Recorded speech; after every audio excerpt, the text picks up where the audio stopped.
Most canine legends are measured in pounds of drugs seized or bombs detected. Echo's legend began with something science couldn't quantify: the scent of sorrow. Imagine a dog whose brain rewired itself after years of walking corridors filled with lost toys, hurried goodbyes, and the lingering perfume of fear. One August morning he halted beneath the arrivals board, stared past the crowds, and released a whimper so raw that Officer Brooks felt it in her bones. Minutes later, airport police opened a suitcase and found a toddler inside, alive but silent, bruises fading to yellow. Echo rested his head beside her and, inexplicably, wept. No one could explain the tears until a neurologist mapped Echo's brain and discovered neural highways fired only by children in distress. This video follows the unlikely partnership of a weary cop, a grieving niece, and a paraplegic dog turned therapy hero. From MRI machines to bronze statues, from pine-scented warehouses to conference stages, you'll see how one German shepherd proved that loyalty isn't just following commands. It's hearing the pain the world tunes out. Stick around. The ending will leave you listening to silence in a whole new way. Atlanta International Airport always woke in pulses. By 7 a.m., Terminal D was already breathing, the kind of breath that comes with movement, urgency, and coffee half finished. Boarding calls echoed overhead like half-remembered prayers. Wheels rolled across polished floors. Toddlers wailed. And amid all of it walked a dog. Echo moved slower now. 11 years of duty clung to his frame like invisible armor. The black of his fur had softened into the steel gray of weathered battles. His gait, once fluid and spring-tight, now bore the slight rhythm of an old injury, a catch in the left hip that no longer surprised his handler. But his eyes, those sharp amber eyes, remained untouched by time. They scanned everything. Officer Leona Brooks walked beside him, one hand resting on her belt, the other holding a half-empty thermos. Her dark hair was pulled back into a low knot, a practical style learned through years of early shifts and late-night crime scenes. She wasn't young anymore either, though not old, not yet. Just tired in a permanent, practiced kind of way. Like a woman who'd learned how to carry weight without setting it down.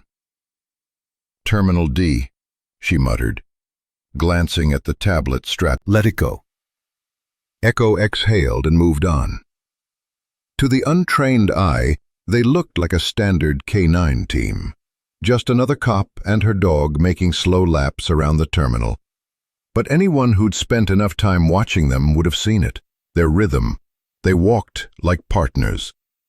Echo slowed near the corner to match Leona's limp from an old knee surgery. She adjusted her steps when his back paw slipped on a wet tile.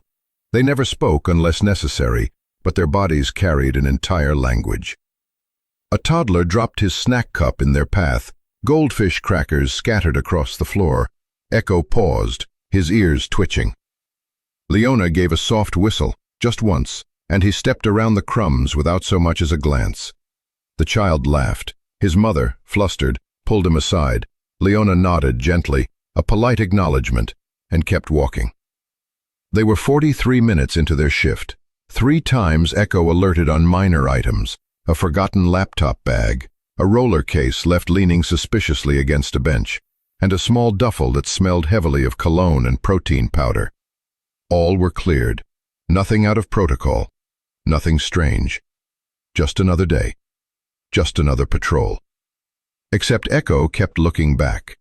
Not dramatically, not urgently, but there was something about the way his head would tilt every few minutes, like he was waiting for something to happen, or maybe like he already knew something had. Leona noticed. She always did. "You feeling off, old man?" she said under her breath. Her voice carried a roughness now, weathered by years of shouting over sirens and testifying in courtrooms. But with Echo, it softened into something more like memory. "You walked funny this morning. Your right shoulder was dragging a little. You're not trying to scare me into early retirement, are you?" Echo's tail gave a single wag, then settled again. They stopped at gate D14 for a scheduled presence check. Echo sniffed around the seating area, nose low, steps measured. Leona leaned against a pillar, sipping her coffee. The early flights were gone. The afternoon crowd hadn't arrived yet. It was the lull, a rare window of quiet. For a moment, the terminal sounded almost human. The clink of a spoon in a porcelain mug, someone softly humming near the bakery cart, the low whir of escalators. Life happening without tragedy. Leona looked down at Echo.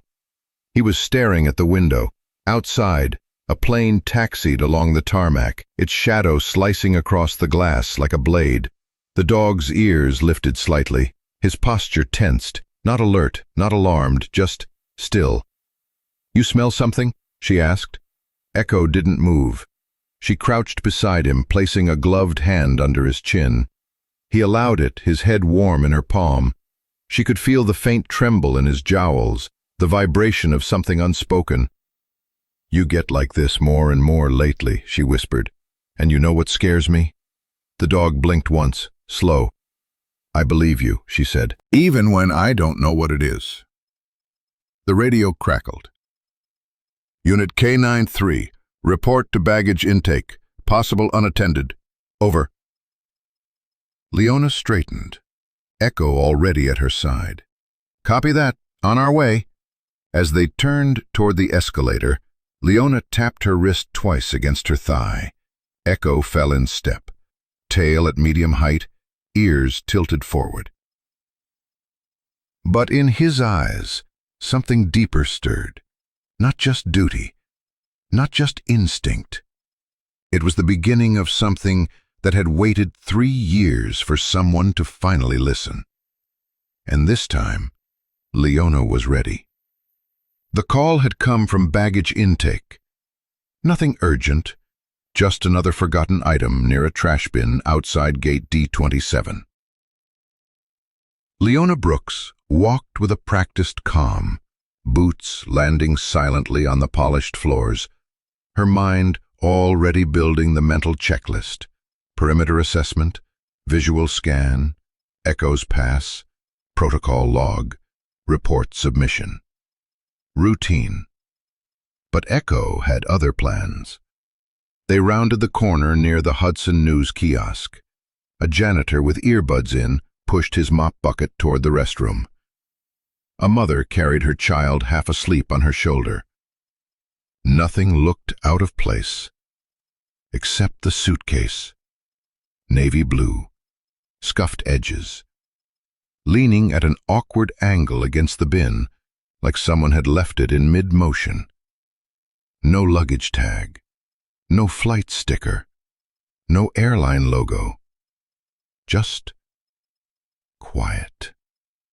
Echo stopped, not the usual pause for scent confirmation, not the stillness of analysis.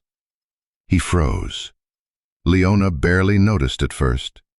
She kept walking another step before the leash tightened, gently but firmly. She turned, brow furrowed.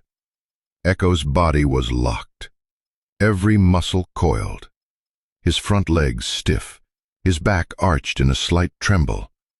His tail did not move, and his ears, those sharp, intelligent ears, were pinned halfway back, not alert, not aggressive. Something else. "Echo," she said quietly, lowering herself. And then it came. A sound that didn't belong in an airport. didn't belong in this century. A howl, not a bark, not a whine, a full-bodied, grief-wrung, ancient howl that tore from his throat like it had been buried for centuries. Heads turned. A baby started crying.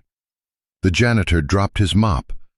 The howl rose, cracked, and fell again, pulling silence in its wake like a riptide.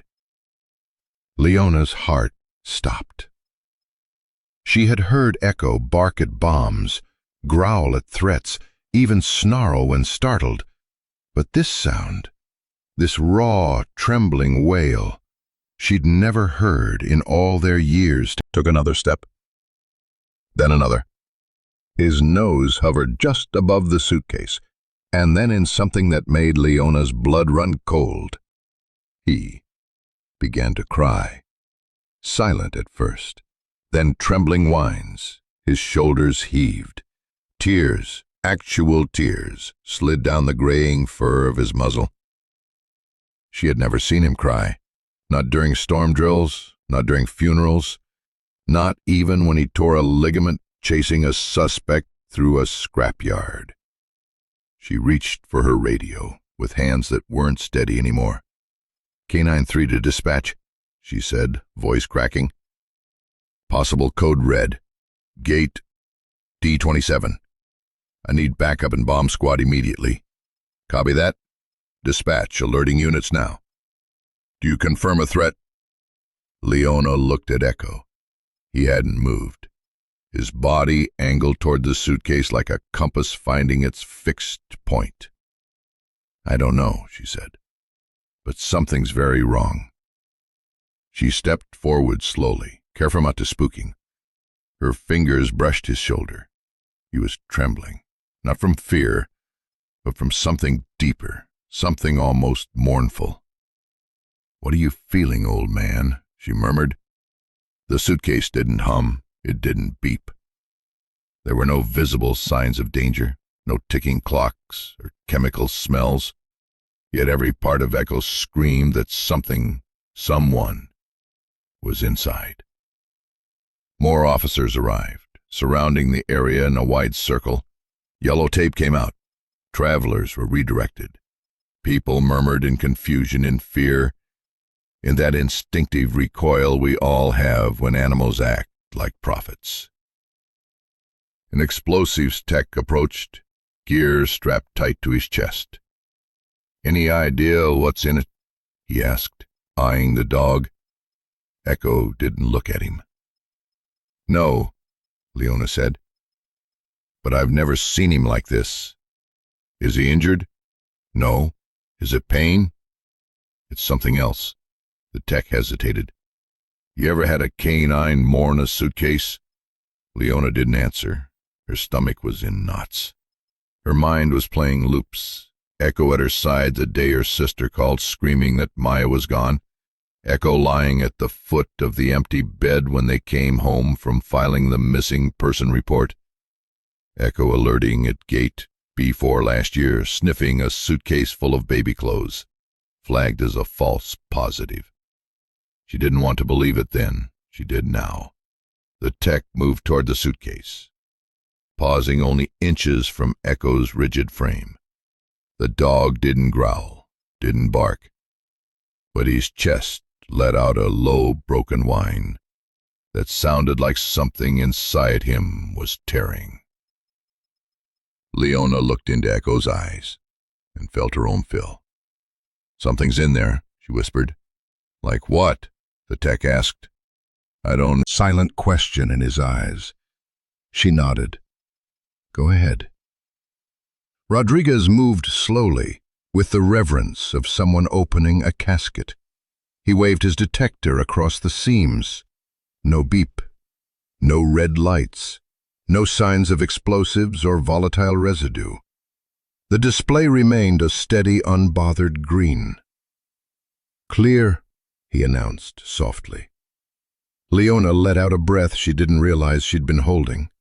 But Echo hadn't moved, still locked in place, still staring, still crying. Rodriguez gave one last glance, then reached for the zipper. The sound cut through the air, a metallic rasp, far too loud in the stillness of the terminal. The tension tightened with each inch unzipped, like the suitcase wasn't a container, but a wound being reopened. When the flap fell open, it revealed softness, clothes, pajamas, layers of them, rolled tight like padding. The scent of dryer sheets hit first, cheap floral, almost masking something sour underneath. Rodriguez pulled back a layer, then another, and then he stopped breathing. Oh my God! There, curled beneath a pilled sweatshirt, was a child, tiny, maybe 2 years old. Her skin a patchwork of bruises, old and new, purple and yellow, one eye swollen shut. Her small chest rose and fell in rapid, shallow movements. She wore pink unicorn pajamas, feet dirty, sleeves rolled unevenly like someone dressed her in haste. And in her hand, a photograph, clutched so tight her knuckles had turned white. The edges were frayed, almost disintegrated. Leona stepped closer and saw it, a picture of a woman holding the child, smiling weakly at the camera. The woman's face was mostly shadowed, but the child's eyes, big and brown, were unmistakable. "Call medical. Now!" Leona said, her voice breaking. Rodriguez was already on it. Leona didn't wait for protocol. She dropped to her knees beside the open suitcase. The little girl didn't stir, didn't cry, just lay there, limp, like a doll forgotten in a box. And Echo moved before she did. He broke from his rigid stance and stepped forward with aching slowness, as if each muscle had to be convinced.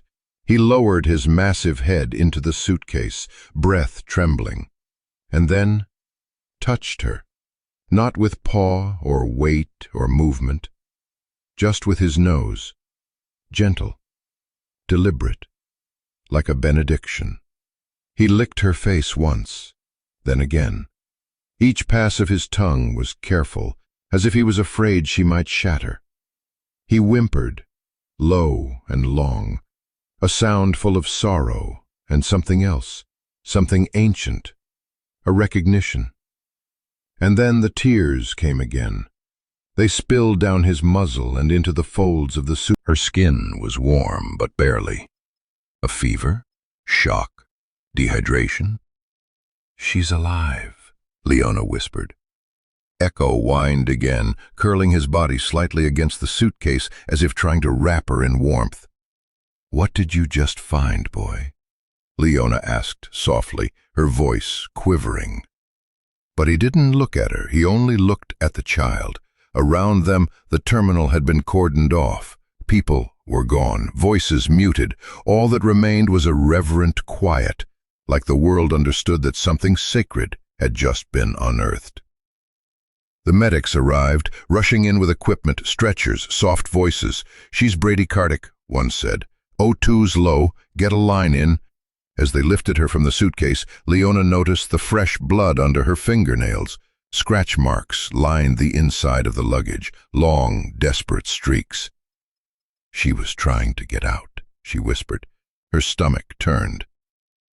One of the medics held the photo. "We'll need to scan this, see if anyone can ID her or the woman in the picture." Leona nodded, numb. The little girl was loaded onto a gurney, tubes and sensors quickly attaching to her arms and chest. She didn't resist, didn't speak. Her eyes remained closed. Echo followed. Of course he did. He walked beside the gurney like a sentinel, his tired body still managing enough strength to keep pace. When the medics tried to guide him aside, he didn't bark, just stopped, stared, and waited. "Let him come," Leona said. "He's the reason she's alive." The team exchanged glances, then nodded. And so Echo, old bones, stiff joints, tear-streaked muzzle, escorted the child out of the terminal, step by solemn step. Leona stood there, hand still resting on the edge of the suitcase, feeling the warmth Echo had left behind. Something had changed in the air, not just today, not just in her, but something deeper, something that had been trying to get through for years, and she realized, with a weight she wasn't ready for, this wasn't the first. And God help them all, it might not be the last. The emergency room at Children's Mercy Medical Center was deceptively calm. Past the murals of smiling animals and rainbows that peeled at the edges, behind doors that hissed shut with sterilized indifference, lay Trauma Bay 4, where silence screamed louder than any siren. Leona Brooks stood in the hallway, her uniform jacket slung over one arm, the hospital's filtered air clinging to her skin like regret. Through the small glass pane she could see the child, now labeled Infant Doe Number 3. Her pink unicorn pajamas had been cut away, electrodes dotted her chest like ghostly fingerprints. Her small frame looked even smaller under the glare of fluorescent lights. Dr. Helene Krauss, the pediatric trauma specialist, spoke in clipped, clinical tones. She's stable, barely, breathing on her own, but oxygen saturation is low. She's severely dehydrated, mild hypothermia. Signs of what? Krauss's eyes flicked to hers. Long-term trauma, multiple stages of bruising, consistent with repeated physical abuse. Healed fractures in the left wrist and rib cage, the kind that don't happen by accident. Leona turned away from the window, her jaw tightened, but her hands shook.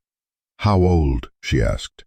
About 2.5, maybe 3, malnourished, no fingerprints in the system, no recent Amber Alerts that match, and, Krauss hesitated, we ran a scan for sexual assault indicators. The results were inconclusive. We'll need a forensic pediatrician to determine more. Leona leaned against the wall, the weight of the past few hours pressing down like wet concrete. She stared at the tiled floor, letting the doctor's words swirl around her like a cold wind. Bruises, fractures. She'd known this world too long to be surprised.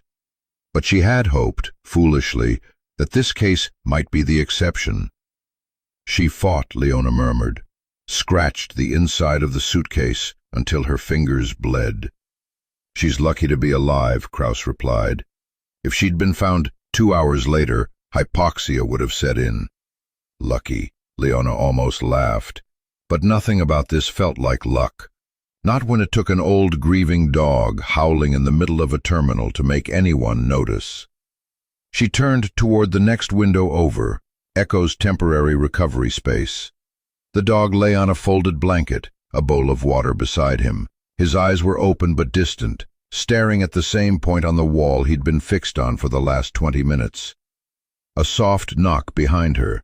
Detective Marshall Reeves stepped in, clipboard in hand, salt and pepper stubble accenting a face worn by 20 years in SVU. IDs still pending, he said. No missing persons that match. Nothing in the system that even comes close. Leona didn't look at him. She has a photo. Clutched it so tightly they had to pry it from her fingers. Reeves nodded. It's being run through Facial Rec and Family Services, but it'll take time. We don't have time, she said quietly. They didn't, because while the girl lay in a hospital bed and Echo lay in silence, the person who put her in that suitcase was out there, calm, watching, moving on, maybe even looking for the next infant doe. And Echo had known. Leona's eyes returned to the dog. His tail didn't move. His body was still but not relaxed, tense in a quiet, enduring way, as if he were waiting for someone to believe him. Finally, her chest tightened. 3 years ago, Echo had alerted at a carry-on bag left outside Gate B15. The handlers found baby formula, diapers, and children's clothes, but no child, no threat. They logged it as a false positive, routine. 18 months ago at Terminal C, Echo had fixated on a luggage carousel, refusing to move. The car remembered him whining softly near a janitor's cart at Gate A2. They found nothing but cleaning rags and a half-eaten sandwich. She'd scolded him gently. "You're getting sentimental in your old age," she'd teased. She wasn't teasing now. She stepped into Echo's room. He didn't lift his head, but his eyes tracked her movement, slow and tired. Leona crouched beside him, her knees creaking with the weight of too many years. "I'm sorry," she whispered. His ears twitched. "All this time, you were trying to tell me?" Her hand brushed his fur, still damp in spots from the tears he'd shed. She let her fingers linger there, feeling the rise and fall of his chest. Slower now. Exhausted, but alive. The girl had a heartbeat because of him. And maybe, just maybe, so did her case. "I'm going to find out who she is," Leona promised. "I'll find who hurt her, and the others too." The others. The phrase came unbidden, but it landed with a sickening certainty. There were others. This wasn't the first suitcase. She looked at Echo's face and knew, with a painful clarity, that he remembered. Every time they'd passed a child's scent that didn't belong, every cry that no one else could hear, every alert she'd second-guessed or brushed off as age or confusion or just fatigue. He'd never stopped trying to tell her. She was the one who hadn't listened until today. Behind her, the heart monitor in Trauma Bay 4 beeped steadily, and for the first time in hours, Echo closed his eyes. Not in defeat, but in peace. He had been heard. The terminal lights blurred past the windshield as Leona guided her cruiser through the security gate of the downtown precinct. She didn't remember the drive. Her mind was still inside the hospital, inside that cold trauma bay. Watching the heart monitor beat beside a girl who had no name, no voice, and no reason to be alive, except for a dog who refused to give up. She parked and sat still for a moment. Her hands rested on the steering wheel, but her fingers didn't move. She felt like someone had unplugged her body while her brain kept spinning. 17.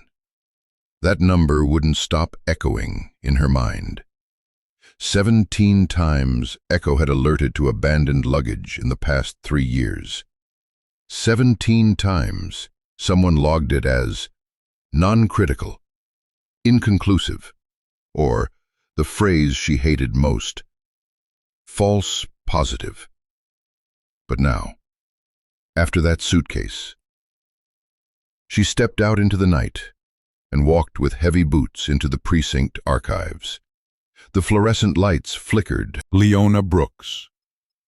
Canine name, Echo, status, active, pending retirement.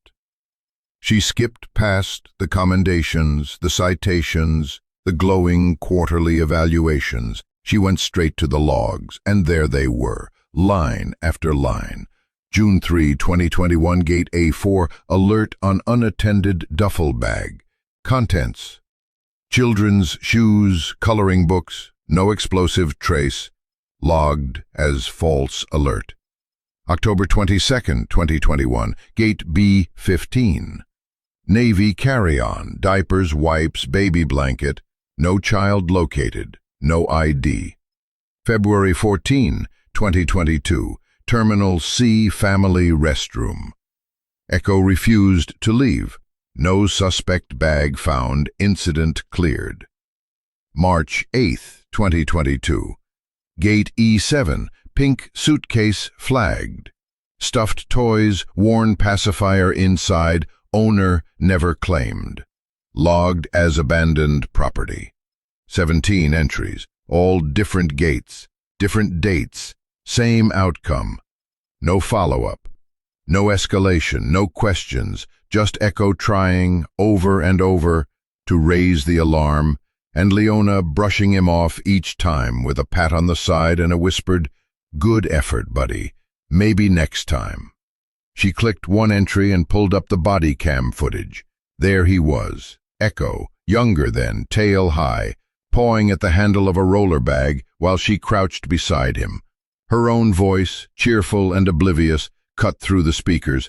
"Nothing dangerous in there, huh? You just miss being around kids?" She flinched. In the footage, Echo looked up at her once, ears forward, body tense. And still, she logged it as a false positive. Moved on. Another video. This time he was whining at the base of an elevator shaft, sniffing the inside of a janitor cart. Sitting, refusing to move, outside a storage closet no one had thought to open. Not once. Not twice. 17 times. Leona leaned back in the stiff metal chair and closed her eyes. "You were trying to tell me," she whispered into the quiet. "You were screaming, and I told them you were tired." The guilt settled in her stomach like cold lead. She pulled up a map, overlaying the alert locations. The pattern was loose, scattered through domestic and international terminals, but when cross-referenced with high-traffic flight paths, it started to resemble a route. Not coincidence, a system. She clicked on the most recent incident prior to today's Suitcase. April 18, Terminal A. Echo had lingered near a discarded suitcase behind a closed food court stand. Security checked the bag. Empty. No drugs, no wires, no threat. But the contents? Child's coat, size 2T. Pajamas with bloodstains. Pacifier with unknown residue. Why wasn't that enough? Why did been remembering them? Their trauma, their fear, their scent of desperation pressed into nylon linings, and onesies folded in haste. Her fingers hovered over the print command.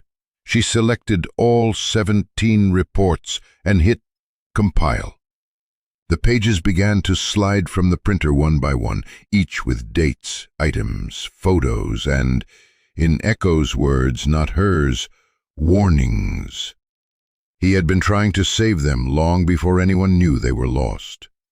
Leona gathered the pages into a thick folder and stared down at the name on the cover. K9 Unit, Echo. Incident Logs, 2021 to 2024. Not false, she said quietly.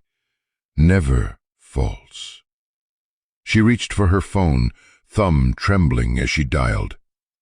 "Detective Reeves," she said as soon as he picked up. "I've got something. You might want to sit down." The cemetery was quiet, wrapped in the soft hush of an overcast morning. The kind of sky that kept secrets. Leona stepped out of her car with slow, deliberate movements, boots crunching the gravel like the echo of a distant memory. Echo followed beside her, limping slightly, his graying coat catching the wind. No leash. He didn't need one. Not here. They had been here together before, too many times. Row 6, plot 43. The gravestone was simple, weather-worn. No flowers today, just damp grass curling at the base and a scattering of pine needles. Emily Jane Brooks, 1983 to 2014. She lived loud. She loved deeper. But it wasn't just for Emily that Leona came.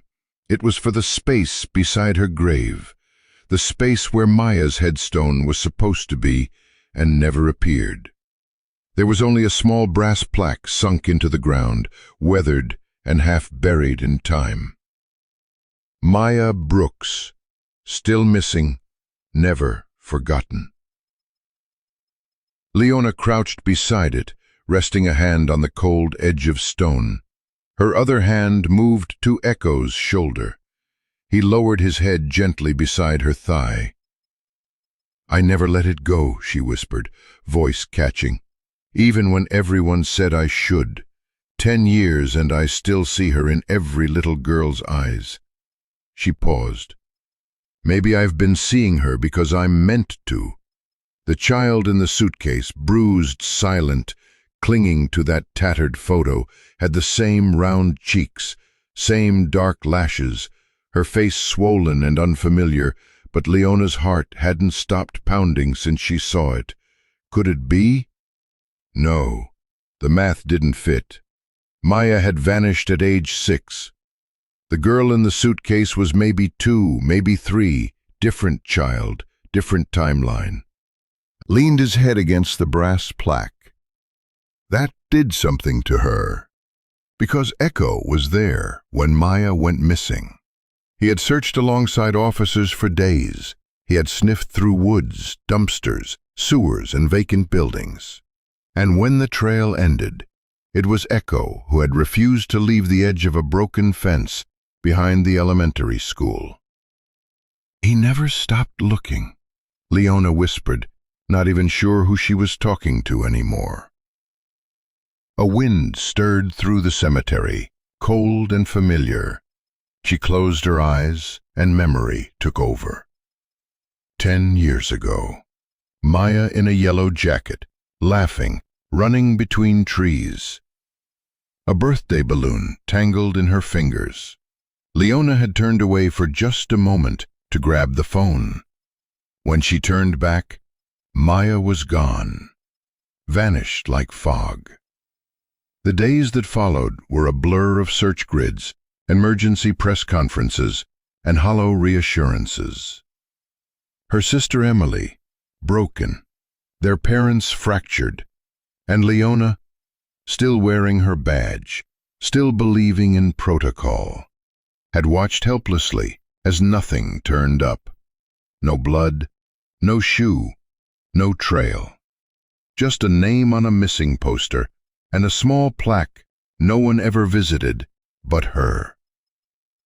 Until Echo. Until now. She looked down at him, this old soul with his muzzle graying and his eyes dark as winter. He had been there the day they buried hope, and now, 10 years later, he was the only one giving it back. "Is this connected?" she asked aloud. Was that suitcase one of theirs?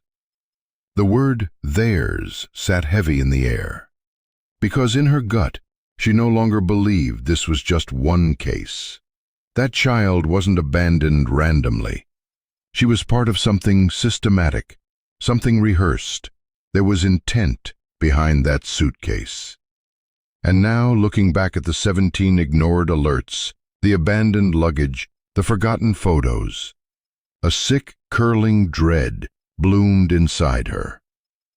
What if this has been happening for years? What if the girl found today wasn't the beginning of something, but the end of a long chain of missed warnings? She stood up, knees stiff, hand brushing Echo's head.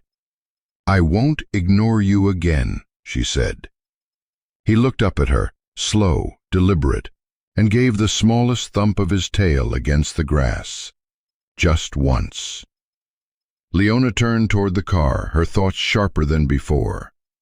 The girl in the suitcase was alive, but barely, and if there was a connection to Maya, through photo, scent, or network, Leona would find it, no matter how long it had been, no matter how many years were stolen. She would dig up every log, every ignored report, every closed file, and follow it, even if it took her through. Grainy security footage flickered to life inside the airport's evidence viewing room, casting pale gray light onto the back wall. Leona stood still, arms crossed tightly over her chest, while the technician queued up the relevant timestamp. "Terminal D, camera 17, he muttered, adjusting the playback speed. "Pulled from the morning, Echo, signaled. Here's 5 minutes before the alert." Leona nodded, but didn't answer. Her eyes were fixed on the monitor, heart already a drumbeat in her ears. The timestamp blinked, 8:42:17 a.m. A blur of travelers moved across the frame, suitcases, backpacks, security vests. Nothing out of place. And then, There, Leona pointed. Pause it. The technician hit the spacebar. The screen froze on a tall woman in a charcoal coat, glancing quickly over her shoulder, before setting a medium-sized Navy suitcase near an airport bench. The woman looked tired, hurried, almost invisible in the churn of foot traffic. Almost. Leona leaned closer, squinting at the woman's profile as she adjusted her scarf and tucked something into her coat pocket. At first, she didn't believe it. Her brain told her it was coincidence, that she was chasing ghosts in pixels. But then the woman turned, just enough for the camera to catch her full face. A sharp jaw, wide-set eyes, hair tied back in a bun, blonde strands graying at the temples. Leona's breath caught. No, go back 10 seconds, she whispered. The video rewound, played again, and this time, when the woman turned toward the terminal entrance, Leona saw her clearly. Dr. Celeste Monroe, child psychologist, public speaker, former grief counselor for the county, and the woman who had held Leona's hand through the darkest hours of her life.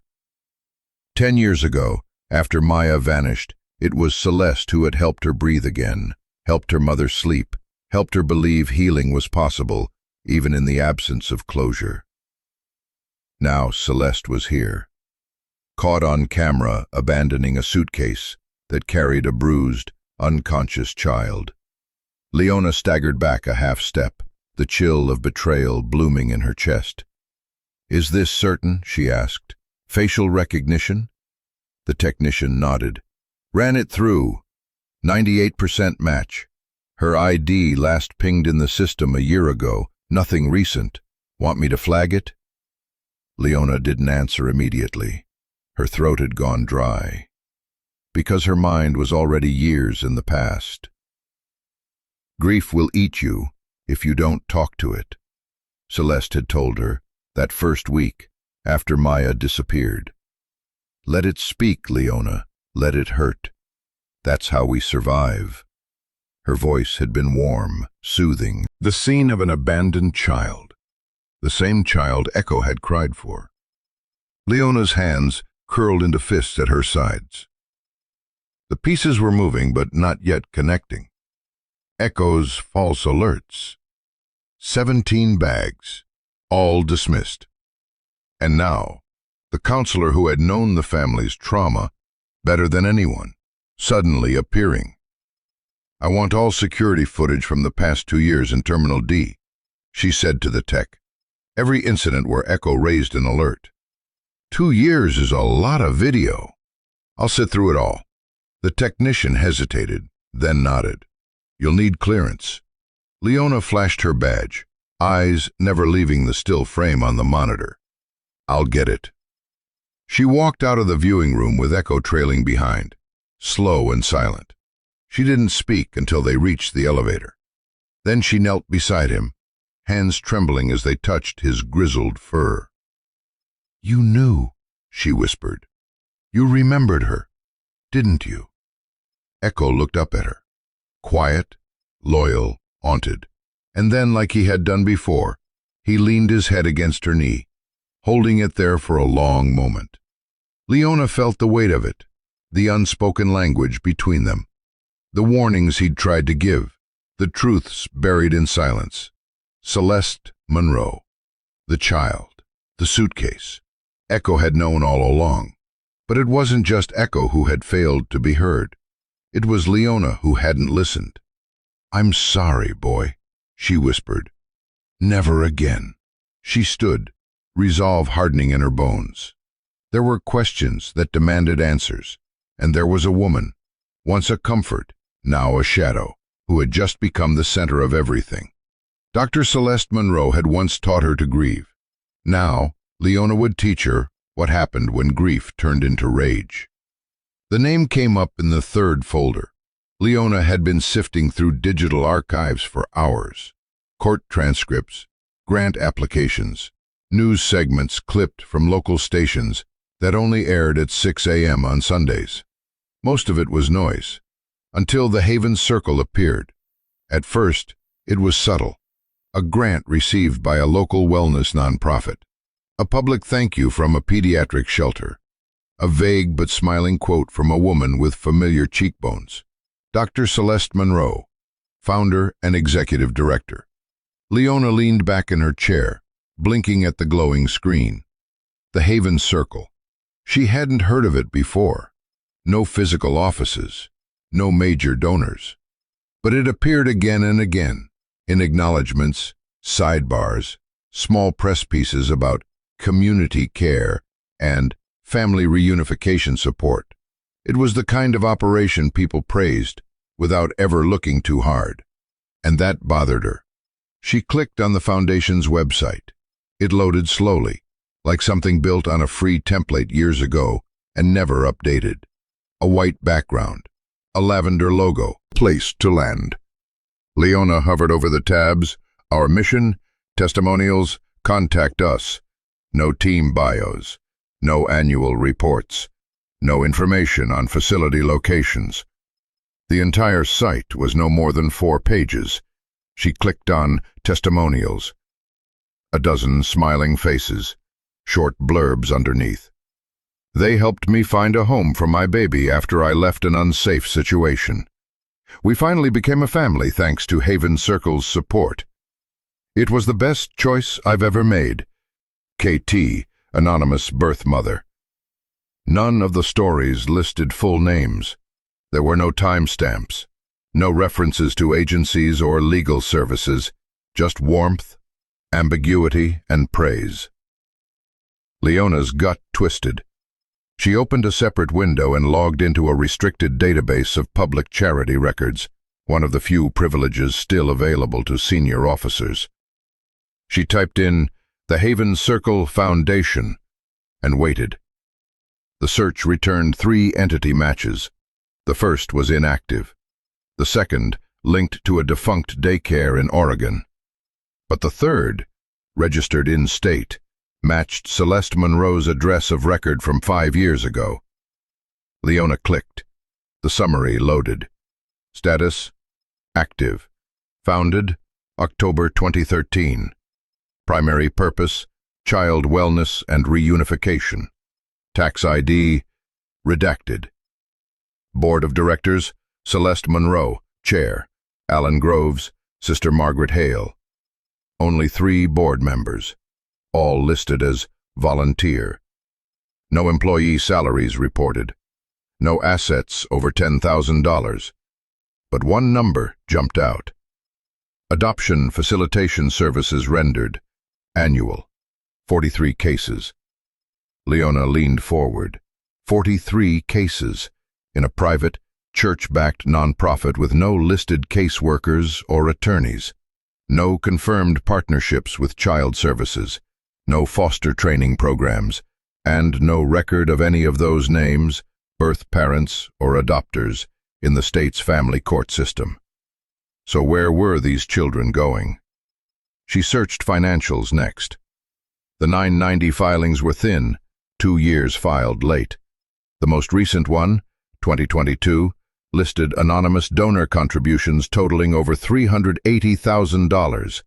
There were no explanations of where the money came from. But there were travel expenses, client transport services, security consultation fees. One line item in particular made her stomach drop. $6,200, logistics, Terminal D, security compliance consulting. She froze. Terminal D. Her terminal, the place where Echo had signaled 17 times in the past 3 years. Leona closed the laptop slowly, her thoughts spiraling. This wasn't just charity. This was something else, a web of activity hiding in plain sight. She could feel it, the same way Echo felt things she couldn't explain. The air in the room, and I didn't look close enough. He leaned into her palm, eyes closed. She turned back to the computer and printed every form she had, pinned the receipts, circled the names. Then she circled one more. Sister Margaret Hale, A nun. Listed as a board member. It was a place to start. Tomorrow she would drive to the last known location of St. Agatha's Retreat in Black Hollow, a quiet, church-run home for healing families, funded in part by the Haven Circle. And this time, she wouldn't walk in as a grieving sister. She'd walk in as a cop, with a dog who never forgot. The room was quiet but charged like the air before lightning strikes. Leona sat beside a young technician from airport cyber forensics, a soft-spoken man named Devon, whose nervous fingers tapped too quickly on the keys. The hum of the monitors, the slow rotation of an overhead fan, and the presence of Echo lying beneath her chair formed a strange triangle of tension, memory, and urgency. "Okay, so this folder's encrypted, but it's old," Devon whispered, like not updated in a few years. "Weak hashes, same password structure repeated. Can you get in?" "I can try." He cracked his knuckles, paused, then typed a few lines of code. A cascade of symbols poured across the screen. Echo stirred as if he felt something shift, not in the system, but in Leona's heart, because she knew what was on the other side of that firewall, something no one was meant to see. Devon leaned in. "Wait, okay, we're in." The screen blinked. A single folder appeared on the desktop. No icon, no name, just a period. Leona leaned forward. "That's it?" "Hidden folder, the kind you'd miss unless you knew it was there." He double-clicked. Inside, 5 subfolders unmatched. Transports, cross-state intake, compliance, red, memorandums. Her eyes locked onto the first one, unmatched transports. "Open it," she said. Devon hesitated. "Ma'am, this is deeply illegal now. We're in personal files that might not be reported to any government system. If anyone finds out..." She didn't blink. "If you're worried, walk away. I'll take responsibility." But Echo stood up then, slow but certain, and pressed his shoulder against Devon's thigh. It was quiet, steady, almost approval. Devon swallowed and clicked. The folder opened. Lines of images filled the screen, dozens of them, each marked only by a timestamp. No names, no case numbers, just file sizes and resolution counts, like inventory. Leona scrolled slowly, her throat tightening. These weren't just faces, they were children. Each photograph was taken from a low angle, like from beneath a table or hidden inside a crate. Most were grainy. Some included what looked like airport lockers or cargo terminals. Some had duct tape in frame. Some showed children sleeping on what appeared to be folded travel expenses, logistics, transport, consultations. These were the transports, but they had never been matched to parents or orphanage databases. They weren't listed in national foster registries. They weren't anywhere. That's why the folder was called what it was, unmatched. "These kids," Devon murmured, "they don't exist on paper." Leona's voice was low. "They exist. Someone just decided they didn't matter." She clicked through image after image, logging timestamps. Then she stopped. One photo showed a little girl, maybe 5, maybe 6, sitting on the floor of a shipping crate. Her face was turned halfway toward the light, one hand gripping a frayed corner of a stuffed rabbit. Her hair was long, dark, but tied off in a braid with a lopsided elastic. Leona's fingers trembled. Her heart slowed, because that face, it had been burned into her dreams for years. Maya. No, she wasn't sure. The child was older than the photo she kept tucked in her wallet, and the angle was off. But the slope of the nose, the slight gap in the front teeth, the one small freckle under the left eye, it was so close. She zoomed in. Devon leaned back, giving her space. "She looks like someone you know," he asked quietly. Leona didn't answer right away. She reached into her coat and took out the photograph she always carried, the last picture of Maya ever taken. It was from a fall picnic 10 years ago, a paper crown on her head, apples in her lap, a smile made of sunshine and mischief. She held the photo beside the screen, a decade apart, but something remained. "I need a copy of this," she whispered. "Everything in this folder. Secure drive. Do not email it. Don't even breathe that you saw it." Devon nodded solemnly. "You think it's her?" "I don't know." But in her gut, something curled and clung, a mother's ache, a sister's instinct, a handler's unease. Echo sat up suddenly and placed a paw on her boot, not aggressively, not asking, just affirming. And Leona understood. Whether or not the girl in the photo was Maya, Echo had been circling this darkness for years. He had tried to warn her, through his false alerts, his pacing near unclaimed luggage, his sleeplessness after certain flights passed through. She had thought he was aging out. But he had been fighting alone, and she had been deaf to it, not anymore. She inserted the external drive, downloaded every image, every file. She would cross-check them against unsolved disappearances, tip lines, orphanage closures, anything. But tonight, before the system noticed they had entered this place, she'd go back to the hospital, to check on the toddler they had found in that suitcase, because now she wondered if she too had a photo. Unnamed children, against the weight of what Leona carried. Echo lay stretched on a thick blue mat, chest rising and falling slowly. But his ears were tilted back, his tail motionless. He hadn't barked all day, hadn't wagged once. Just a low thrum of weariness humming through his aging body, as if everything finally caught up with him. Across from them, Dr. Mariana Song flipped through a series of scan prints, color-coded thermal images of Echo's brain, captured earlier that morning during a resting state neural test. "Have you ever had him scanned before?" the neurologist asked gently. "Just for routine checks, hip displacement, heart rhythms. Never this." Dr. Song nodded and laid the scans flat on the table, then turned a few toward Leona. "This," she said, pointing, "is not routine." Echo didn't move, but his eyes tracked her hand, as if he too wanted to know what lived inside him now. "There's something I want you to see," the doctor continued, tapping a deep red swirl along the amygdala region. "This area, his fear processing center. It's hyperactive, not just in moments of danger, but at baseline, always firing, always searching." Leona leaned in. "You're saying he's afraid all the time?" "No, not afraid. Tuned." Dr. Song adjusted her tone, careful not to anthropomorphize. "It's as if his brain adapted over time to emotionally volatile environments. Bomb threats, screams, panic. But something changed, something deeper."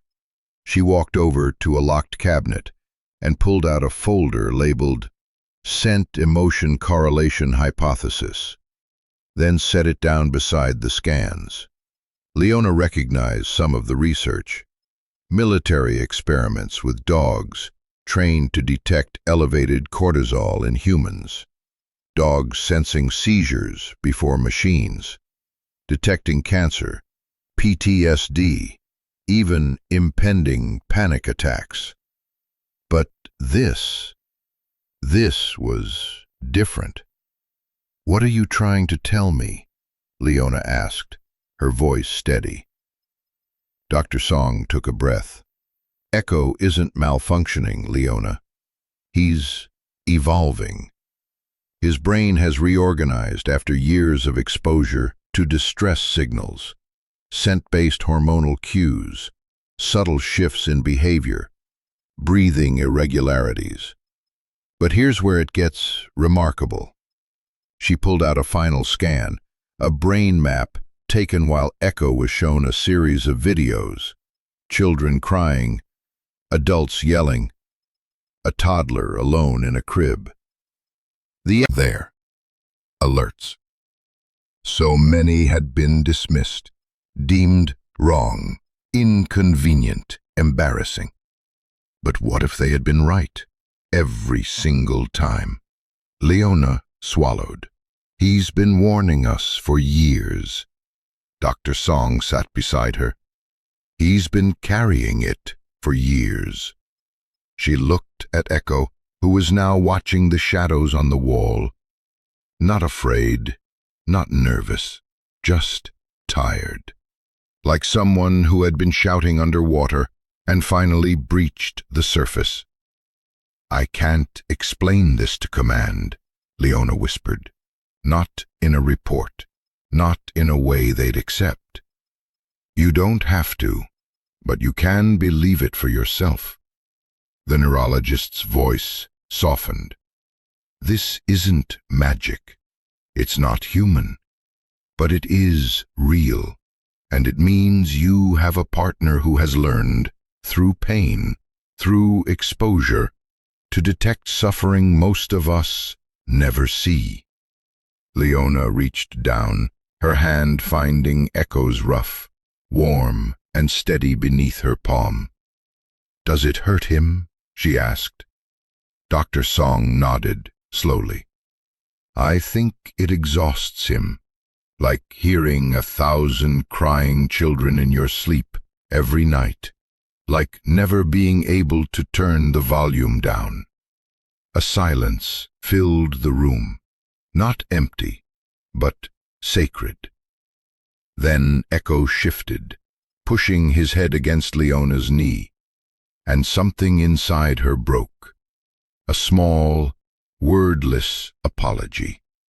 For the times she doubted him, for the nights he paced, because a suitcase smelled wrong, for all the days she told him to stop barking, and he was trying to save someone. Her throat closed, her hand gripped tighter in his fur. Is there a term for this? She asked. This condition? Dr. Song shook her head. Not yet, maybe someday. For now, he's just Echo. Outside, a plane roared low, shaking the glass slightly. Inside, Leona made a decision, one she would not unmake. She would no longer wait for permission to trust her partner. Because Echo didn't need a handler. He needed someone who would finally listen. The parking garage under Terminal C hadn't changed much in 3 years. Concrete walls still dripped with rust-colored streaks after each rain. The overhead lights flickered in that same mechanical rhythm that made security teams uneasy during night patrol. But for Leona Brooks, what had once been dismissed as routine now pulsed with silent echoes. She stood at the exact spot where Echo had barked himself hoarse in November 2021. She hadn't remembered the date until last night. Didn't twitch.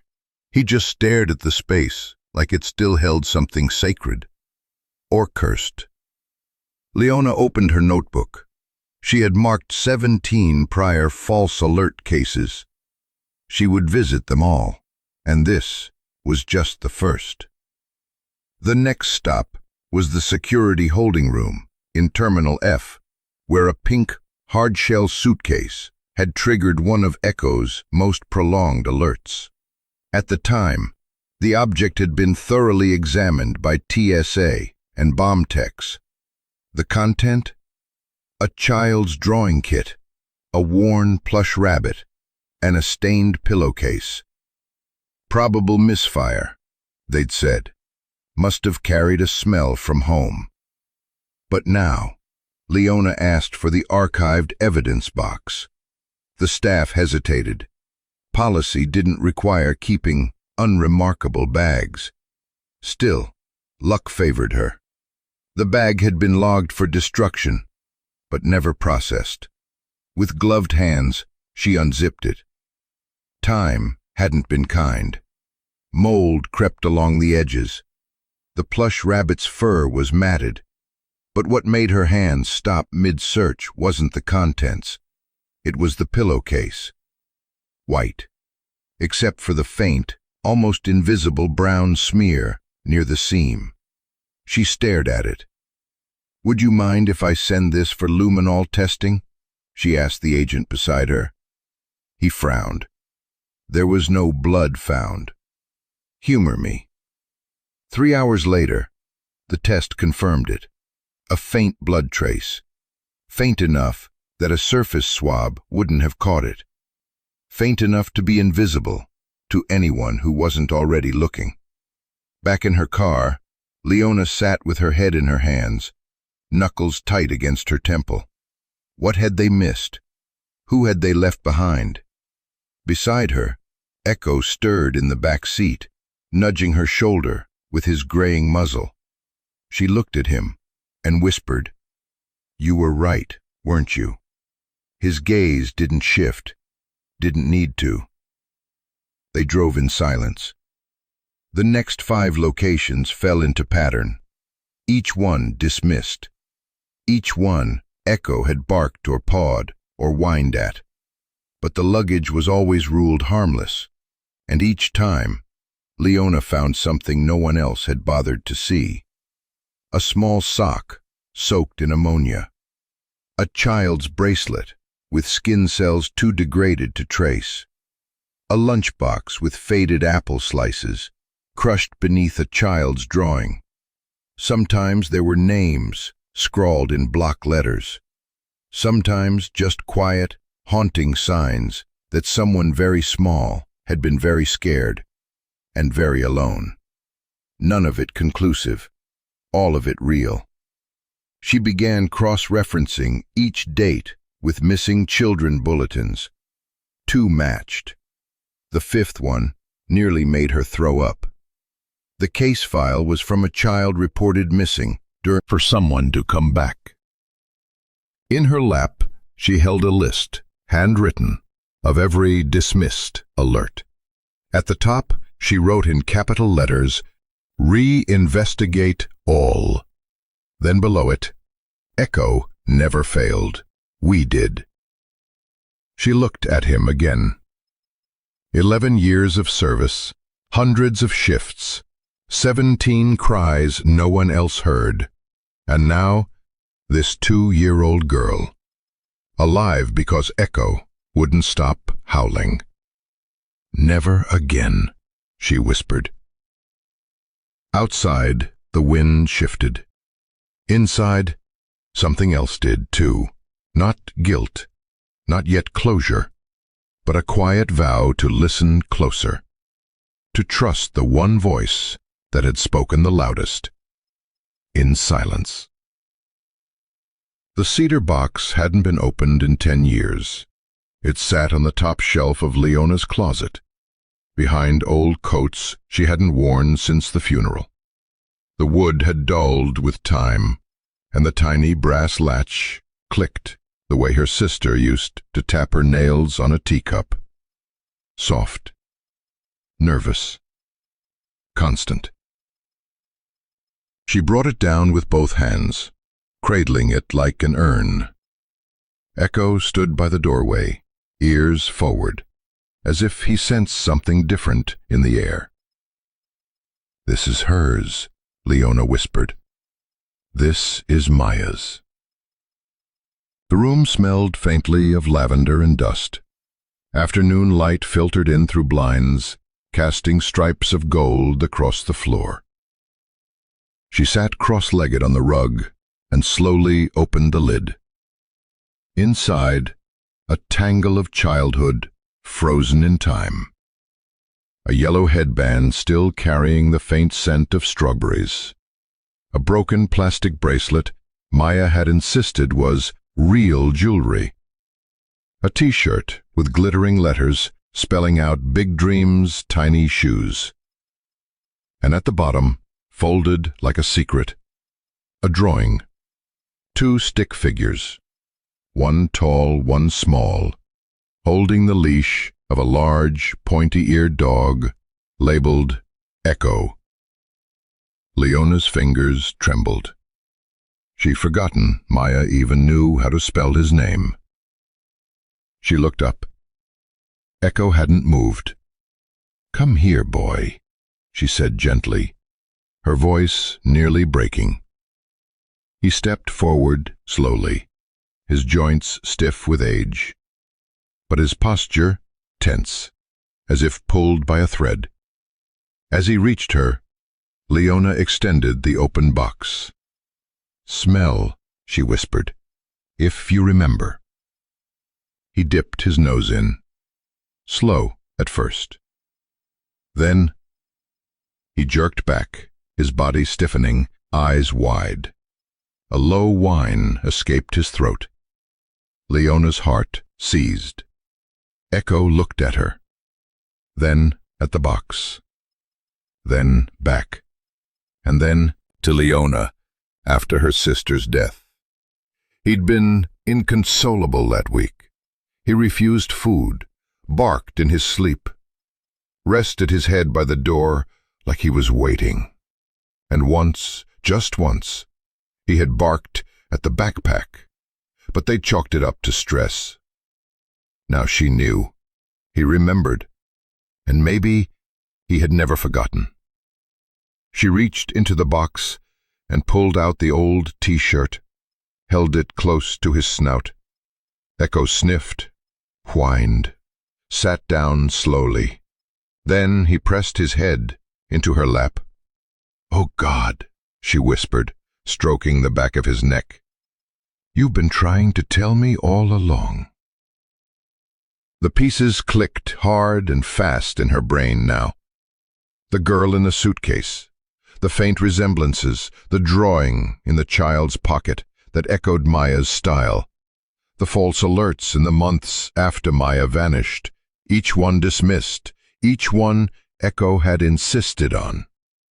The photo in Monroe's encrypted folder, the unmatched transports. She looked at Echo again. "How many did we miss?" she asked, voice cracking. "How many like Maya?" He didn't answer, but in his silence was something sacred, a knowing, a memory that had never dulled, and beneath it all, a loyalty that refused to fade. She wiped her eyes, her breath shaky. "Then we keep going," she said, "for her, for all of them." Echo lowered his head in acknowledgement, letting out a soft, steady sigh that felt almost like relief.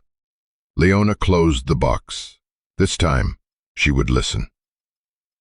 The hospital lobby was quieter than usual. Afternoon sun spilled through the tall windows, painting warm rectangles on the linoleum floor. Echo lay at Leona's side, head resting on his paws, eyes flicking from passerby to passerby. He was tired, but not asleep. Leona sipped lukewarm coffee from a paper cup, her mind elsewhere. Infant doe number 3 was still in observation, stable but silent. No one had come to claim her. No alerts had matched her face. No real name, no records. Just that one photograph clutched in her hand, a man and a little girl.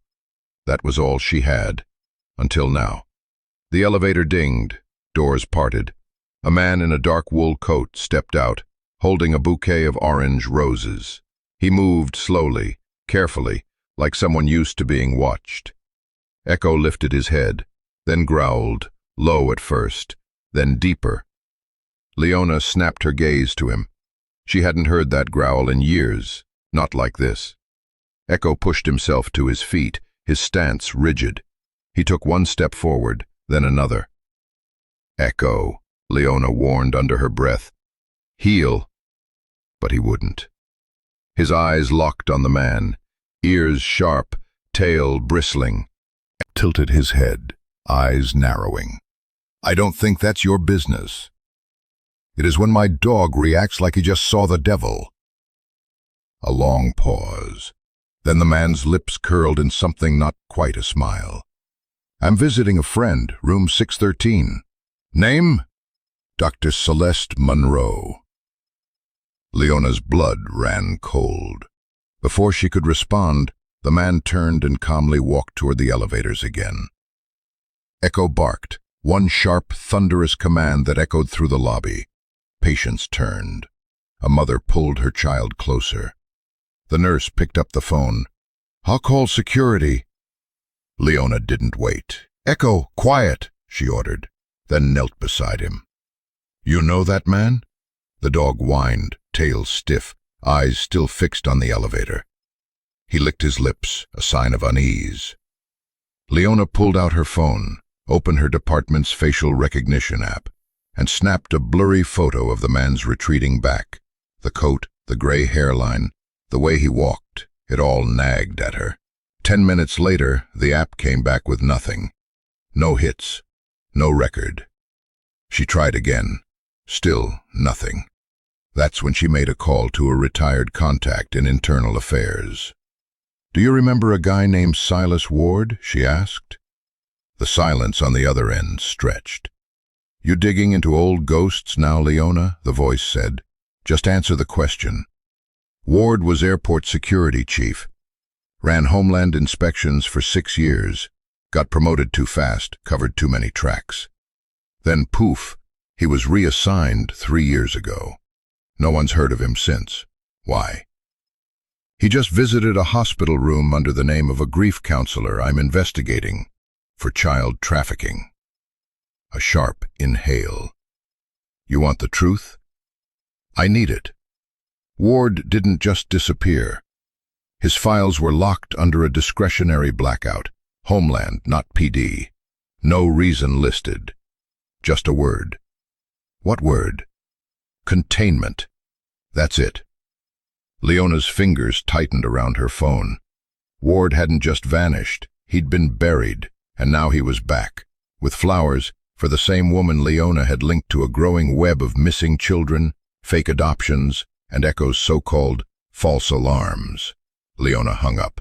She looked down at Echo, who had finally sat but remained tense, still watching the elevator doors. "What did you see in him, boy?" she whispered. "What memories buried in that nose of yours?" Echo let out a low sigh, but didn't take his eyes off the hallway. Leona stood. Her next move was clear. She wasn't just dealing with one woman anymore. She was standing at the edge of something deeper, something darker, and Echo, old loyal Echo, had just ripped the silence wide open. The rain had started again by the time Leona pulled into the gravel lot behind St. Gideon's youth shelter.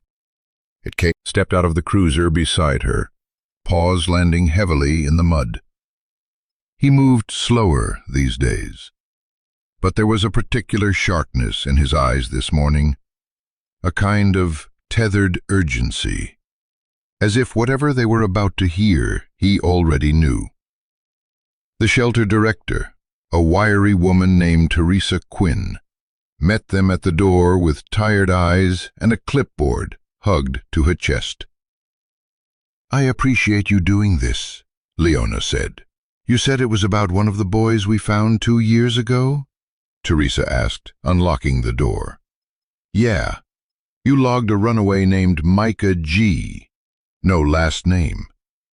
7 at the time.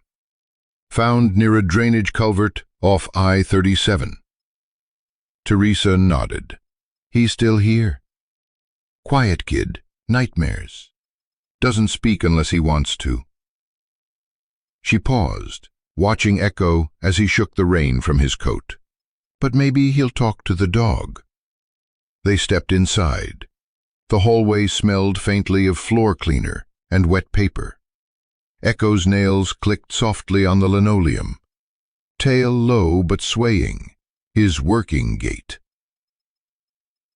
Micah was in the art room, alone. A soft-spoken boy with oversized sleeves and eyes too old for his age. He sat cross-legged on the floor, coloring a yellow sun over a black crayon sky. His fingers were ink-smudged, A stuffed dog missing one ear sat beside him like a tiny guardian. He didn't look up when they entered, but he saw them. Leona crouched down to Echo's level and unclipped his leash. "Easy, boy," she whispered. Echo approached slowly, cautiously, and lay down a few feet away, ears tilted forward. He didn't bark. He didn't move.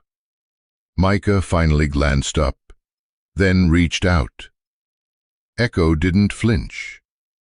He let the boy touch his muzzle, then laid his head gently in the child's lap. Leona felt the breath catch in her throat. "Micah," she said gently, crouching beside them. "Do you remember me? I'm Officer Brooks." The boy nodded, almost imperceptibly. "I came because I have a question. Just one. And you don't have to answer unless you want to." She pulled a folded sketch from her jacket and laid it on the floor.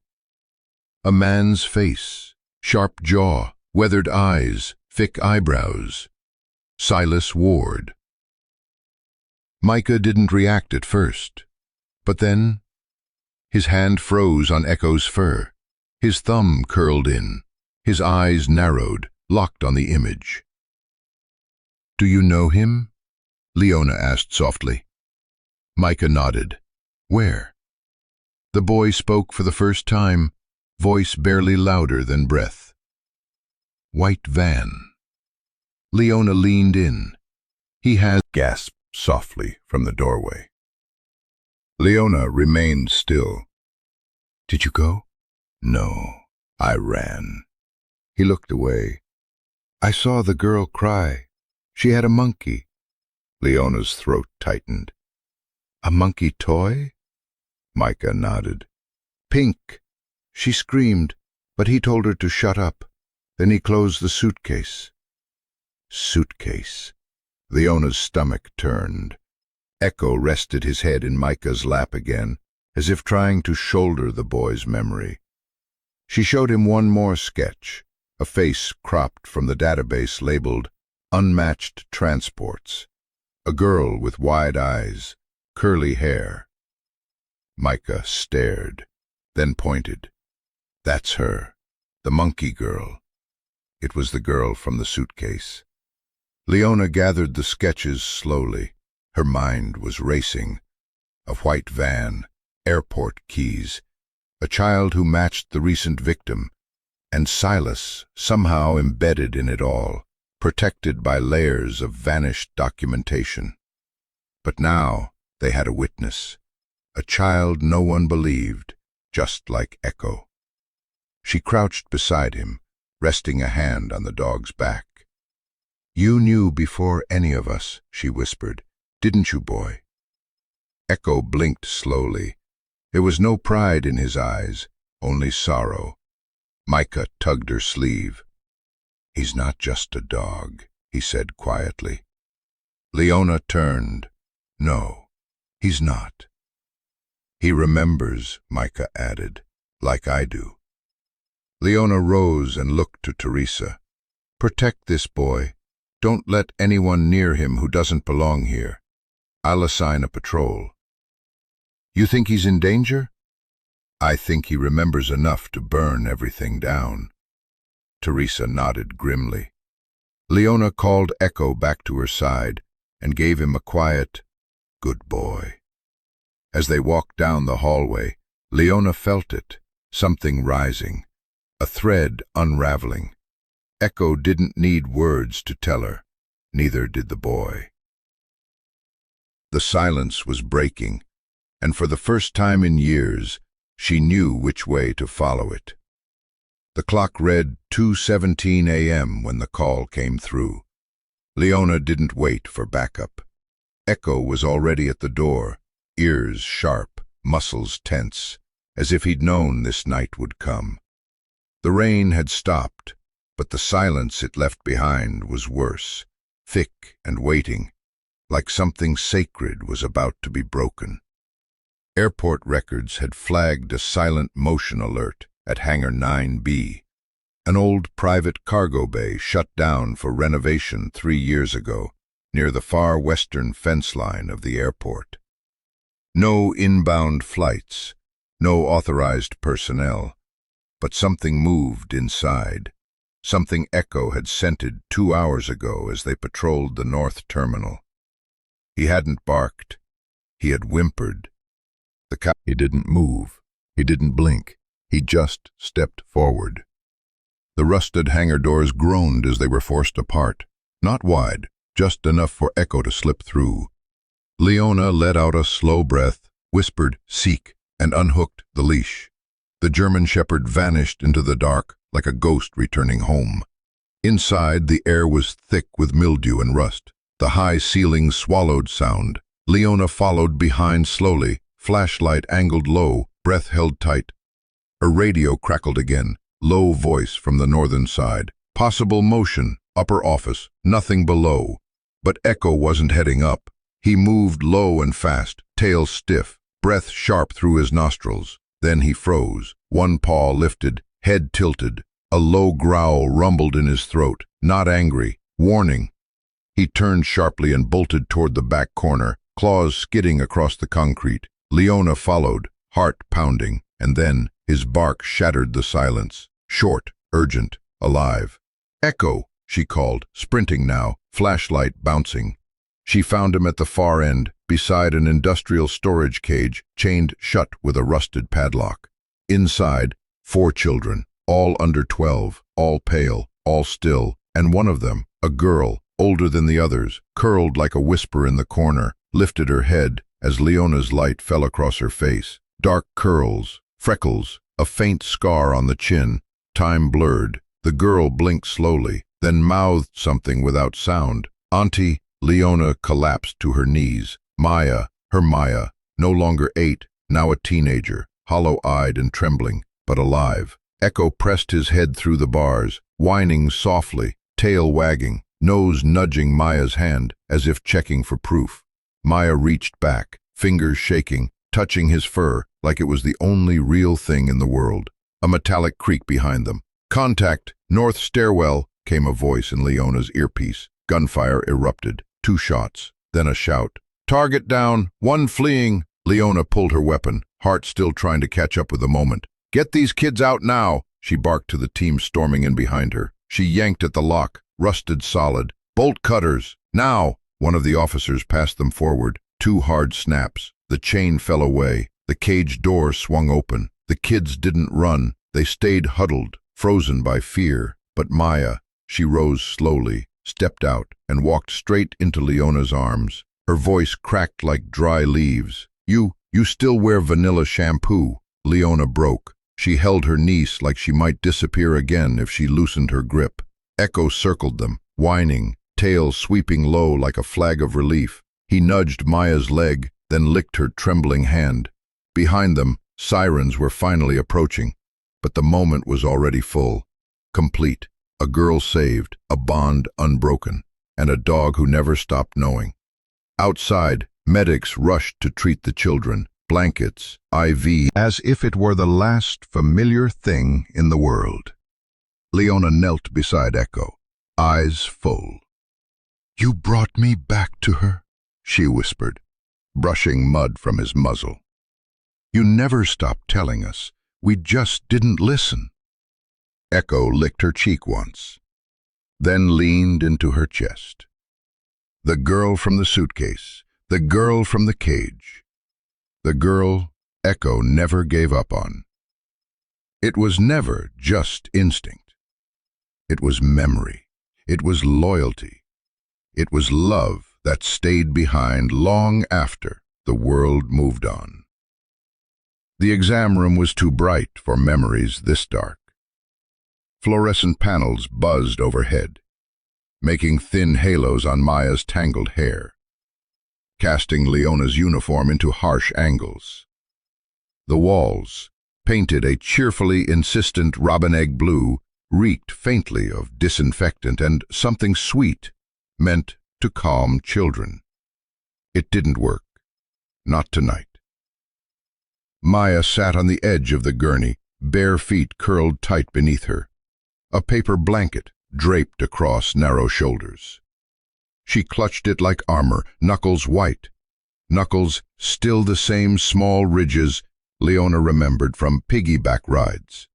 And finger paint Saturdays, only sharper now. Knuckles that had learned to fight back. Leona kept a deliberate distance, hands loose at her sides. Badge removed, firearm locked away. The last thing Maya needed was another stranger with authority. She needed family. But family was a broken word between them, syllables chipped by a decade of silence. For a long time there was only the monitor's steady beep and the rain flattening itself against the window. "Hey, kiddo?" Her voice cracked on the second syllable. She cleared her throat. "It's me. It's Aunt Lee." Maya's gaze snapped up, dark eyes unreadable, no flicker of recognition, no softening around the edges. She stared at Leona the way rescued animals do, a mixture of suspicion and practiced indifference, as if believing cost too much. Leona forced a breath. I know I look older. You do too." A nervous laugh quickly killed. "You were 8 when we lost you. You loved cinnamon toast. You hated math drills. You, painted Echo's tail blue once, remember?" Nothing. But at the sound of his name, Echo lifted his head from the floor. He had stationed himself exactly halfway between them, as though balancing two gravitational pulls. His bandaged paw twitched. The GoPro had been unstrapped, and in its place was a single strip of gauze where concrete had scraped skin. Age weighed on his haunches, yet his eyes shone puppy-bright. He thumped his tail once, twice, then Leona's breath hitched. She watched as the girl she'd mourned for 10 years leaned down until forehead met fur. "You found me," Maya whispered. The words were for him, not for Leona, a secret confession to the only creature who had never lied. Echo whined low and throaty and pressed closer until he was half sprawled against her shins. The paper blanket slipped, revealing bruises in yellow-green constellations along Maya's shoulder. Leona fought the reflex to step forward, to shield, to fix, knowing trust was a skittish animal. I never stopped," Leona murmured, voice barely carrying. "We looked everywhere. He never gave up." Maya's eyes flicked to her, two storms gathering data. "Where's my mom?" The question carved a hollow in Leona's chest. Emily, Maya's mother, Leona's sister, had died 3 years after the disappearance, her heart giving out under the weight of guilt and grief. Leona knelt, slow as dusk. "Your mom, she loved you more than the world. She got sick. She's gone, honey." A tremor ran through Maya's shoulders. She neither cried nor screamed. Instead, a strange calm settled, the calm of someone already fluent in loss. She looked back at Echo, burying her fingers deeper into his fur. "I knew," she said, voice like glass edges. "They told me you all forgot, said nobody would come." Leona swallowed hard. "They lied." She forced herself steady. "You were never forgotten, not 1 minute." Maya studied her again, as if peeling back layers of voice, posture, smell. At last, her lip quivered, just enough to prove she was human beneath scars. "How did you find us?" Leona's gaze fell to Echo. "He remembered your scent, even after 10 years, even after everyone called his alerts mistakes." She didn't add that she had been the loudest skeptic. The truth was a wound for later. "He heard what we missed." Echo's ears flicked, accepting the compliment without pride. Maya exhaled, a fragile sound, like a door opening after long disuse. She shifted on the gurney, the blanket sliding fully to her lap. With cautious fingers, she traced the edge of Echo's gauze. "He's hurt." "Just a scrape," Leona assured. "He took worse chasing mailmen in 16. A hint of a smile ghosted across Maya's face, the first spark of 8-year-old sunshine breaking through teenage clouds. Then it vanished, replaced by something older, fear wearing the mask of reason. "They'll come for us," she said. "The man with the keys, he always finds runaways." "Not this time," Leona answered, steel threading her. The moment shape itself. After long minutes, Maya spoke into Echo's fur, barely audible. "Is it really safe to sleep?" Leona's reply caught in her throat. She steadied it. "Yes, Sprout. I'll be right here. Echo, too." She slid her back against the wall, settling in. "No one's taking you again." Maya nodded, eyelids heavy. Exhaustion won where reassurance could not. She curled on the gurney. Echo climbed with a grunt, arranging himself like a warm barricade along her side. His tail slowed, then stilled. Leona watched the pair, a dog bruised by years, a girl bruised by men, both finding a breath of peace in fluorescent light. She let herself believe, for the first time in a decade, that rescue wasn't myth. It was fur soft and heartbeat loud and sleeping inches away. Her phone buzzed on silent. Updates, press, evidence, paperwork. She ignored it all. Tonight was not for reports. Tonight was for keeping promises, ones made to a little girl beneath a gravestone, to an old dog who carried sorrow in his nose, to a family restitched by loyalty. Leona closed her eyes. Echo sighed. Maya's fingers stayed knotted in fur. Outside, dawn considered the horizon.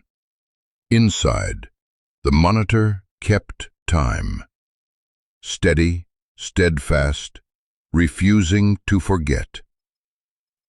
Morning pushed pale light through the blinds, striping the walls like prison bars. Leona sat where she'd been all night, on the vinyl visitor chair, coffee gone cold in her hands. Echo still lay on the gurney beside Maya, chin resting near her hip. Every so often, his tail brushed the sheet, a silent metronome of reassurance. Maya's lashes fluttered.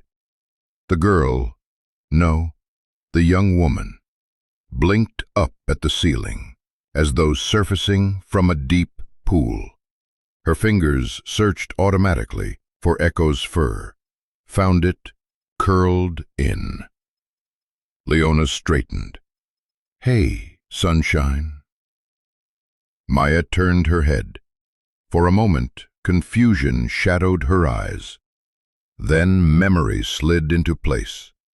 She swallowed. "You're real." "As real as embarrassing ant dances and burnt waffles," Leona said, managing a small smile. "How do you feel?" "Like I haven't felt in a long time." "Stone." Maya's voice thinned. "She told us promises never break." Leona felt Echo tense. She kept her tone gentle. "Did she talk to you after After you left school that day? Maya closed her eyes. I remember crying in a van that smelled like cleaners. A man was driving, keys on his belt clinking. She sat beside me, said Aunt Lee was too busy, said Mom was unfit to cope. Her breath hitched. She said I had been chosen for better. Chosen. The word curdled in Leona's stomach. They changed your name, didn't they? She asked softly. Maya nodded.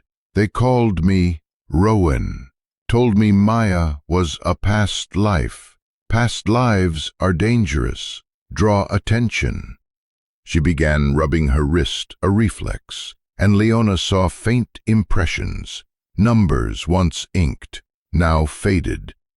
They said if I ever got lost, I should say 3 words exactly. Transit level C. Leona's brows knit. Did they make you repeat phrases? Maya's voice slipped into monotone, like reciting multiplication tables. The sky is clear. The runway is safe. The cargo must rest. She snapped out of it, shivering. If we said it wrong, we missed dinner. Coded phrases, behavioral conditioning, to reassure handlers nothing was amiss in public. Leona felt bile rise. She steadied herself. Who else used those words? Everyone in the house. Maya's eyes glazed. Kids came and went. Some cried too much, then they left in suitcases. We weren't allowed to hug goodbye. Echo's low whine filled the pause, his muzzle nudging Maya's elbow. She buried a hand into his fur and breathed easier. Do you remember the man with the keys? Leona asked. Silas. Her voice barely a breath. He had a burn scar on his neck. He said we were inventory.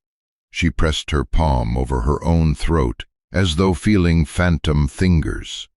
When I tried to run, he locked me in a kennel. Said dogs learn quicker than kids. Leona's vision blurred at the edges. She blinked hard. You're safe now. Silas is in custody, and so is Dr. Monroe. Maya's shoulders sagged. Relief, fighting disbelief. They always said grown-ups lie. I promise you, they can't hurt you again. Leona reached out, then hesitated. Maya surprised her by taking the offered hand. Her grip was stronger than Leona expected. There's more, Maya said, voice rough. They kept lists, green, yellow, red. Green kids were easy play. Remember cinnamon toast? She asked, voice lighter. Maya's eyes brightened, a glimpse of the child she had been. With too much sugar? That's the only way. Leona rose. Cafeteria's terrible, but I can manage burnt toast. Maya nodded, but held her hand fast. Aunt Lee, what if they try again? Leona glanced at Echo. He looked back. Steadfast anchor. Then they'll answer to both of us, she said, and I'd bet on this old dog over any devil. Maya exhaled, shoulders finally loosening, and leaned into Echo. The German shepherd licked a tear she didn't know had fallen. You found me, she whispered to him again. Leona stepped to the doorway, emotions swelling, coffee forgotten. Behind her, Echo's tail beat a soft rhythm, a drum declaring the past would no longer be silent. Tomorrow would bring interrogations, legal battles, headlines, but this morning, in a robin-egg room drenched with light, truth finally had a voice, and her name was Maya. The cafeteria toast was predictably awful, cardboard scorched at the edges, sugar packets refusing to dissolve in butter that never quite melted. Yet Maya chewed dutifully, eyes drifting now and then to the doorway as if half expecting monsters in lab coats to appear. Echo lay at her feet, tail sweeping slow arcs over the linoleum, collecting crumbs of comfort she couldn't taste. Leona tried to keep the conversation light, an update about the vet neurologist's amazement at Echo's resilience, a promise to smuggle in real waffles tomorrow, when Nurse Alvarez hurried over, clutching a clear evidence envelope. "Officer Brooks, this was tucked in the lining of Maya's jacket." She handed it over, tone hushed. "Figured you'd want first look." Through the plastic, Leona saw a photograph no larger than a driver's license. The colors were washed, like an image developed in cheap ink. Airport concourse, fluorescent glare, a row of metal benches. In the foreground, Dr. Celeste Monroe, unmistakable in a tailored navy suit, leaning toward a small boy whose face was scrubbed with confusion. Her hand rested on his shoulder in a gesture that could be read as caring, if not for the glint of an emerald green brooch pinned to her lapel, shining like a signal flare. Leona's pulse stuttered. Maya set down her toast. "That's the lady in blue," she said softly. Leona slid into the seat beside her. "Do you remember this moment?" Maya studied the picture. "Not this one, but I remember her wearing that pin. She said it was a lighthouse." She drew invisible circles on the table. "If we felt lost, just look for green." Echo whined, pressing his head against Maya's calf. Leona flipped the photo. On the back, a date scribbled in neat cursive.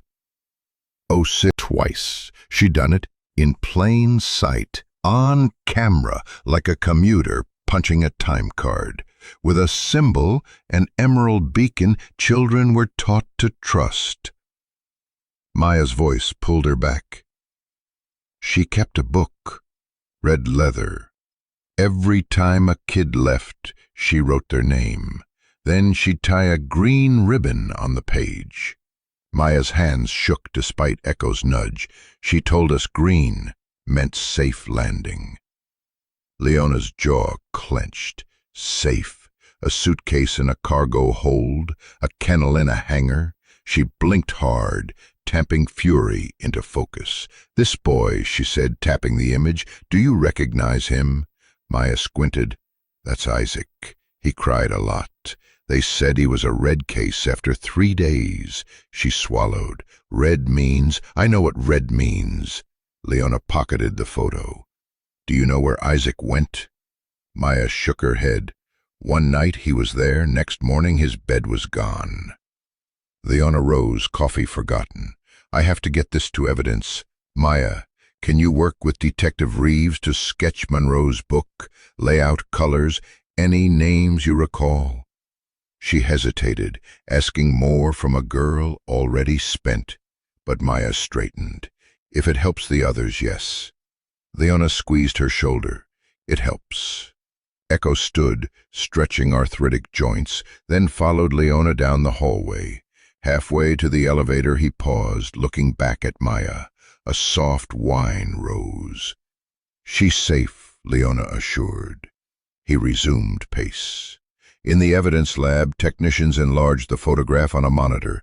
The resolution pixelated, but Monroe's brooch gleamed emerald bright, even in grain. Next to her, the boy's small fist clutched a plush rabbit, identical to the one found in the Terminal F suitcase last year. A case nobody connected. "It's a roster," Leona muttered. "She ferries them gate to gate, handing off like freight. Green brooch flashes, kid relaxes, no fuss." A tech ran facial rec on the boy against national missing child databases. After tense minutes, a hit surfaced. Isaac Keller, age 6, reported missing in Denver, July 2022. Case cold. Cold until echo. Leona exhaled through her teeth, fury simmering to steel. Flag Monroe's flight records. Look for repeat itineraries aligning with missing child spikes. The tech nodded. Leona pulled out her phone. On screen, a text from Reeves. Silas lawyered up but rattled. Mentioned emerald clearance. Ring a bell? Emerald again. She typed back, "It's the brooch, Monroe's signal marker. Press him on gate handoffs, cargo escorts, send." Echo nudged her leg. His gaze, even clouded by years, held question. "What now?" "We bring her world down," Leona whispered. Network unraveling, thread by emerald thread. Monroe didn't rehome children. She trafficked them under fluorescent lights, counting on the world's indifference. But Echo had never been indifferent, and neither anymore was Leona. The conference room inside the task force bullpen felt nothing like the sterile hush of the hospital. Here, fluorescent lights buzzed over caffeine fumes, crime scene photos and agents hunched at laptops. Yet the center of gravity was a single black SSD drive the size of a matchbox, sealed in an evidence pouch on the table. Maya sat beside Leona, hoodie sleeves swallowed by nervous fists. Across from them, Devon, the cyber forensics tech, who'd first cracked Monroe's hidden folder, plugged the drive into an isolated rig. A progress bar inched across the monitor, trailing green pixels like breadcrumbs into the wolf's den. "Encryption uses a cascading double AES, Devon said, voice taut. "Not impossible, just cocky." Maya watched, biting her lip. She provided the final key phrase, 3 words she remembered Monroe whispering during each departure. "Runway stays clear." Typed as the passcode, the words felt like poison finally spat out. The screen flickered, folders blossomed. Green, ribbon, yellow, ribbon, red, ribbon, invoice, logs. Leona's pulse thrummed. "Open green." Rows of JPEG thumbnails appeared, children's faces, most smiling, some wary, each overlaid with a numeric code, GC-0147, GC-0213, Devon enlarged one. A girl of maybe 5, gap-toothed grin, pigtails askew. In the corner of the file, status, final placement, fee, $85,000. Maya flinched. Echo, lying at her feet, loosed a low growl, as if even pixels carried a scent of fear. Devon scrolled. More faces, boys, girls, infants swaddled with hospital tags, still on wrists. Next to each, placement country, adoptive surname, and a dollar figure. Some topped 150,000. Leona's hands curled around the chair arms. 238 entries, Devon whispered, reading the count at the screen's corner. Everyone tagged, completed. He clicked yellow ribbon. Same format, but notes read, "Conditioning in progress." Ages ranged from toddlers to teens. Price columns were blank, reserved, waiting. Then, red ribbon. Only a handful here. Photos tinted by warehouse fluorescence. Eyes dulled, bruises visible. Status, unroutable. Liquidate assets. No prices, just single-word outcomes. Kennel, cargo, archive. Maya's breath hitched.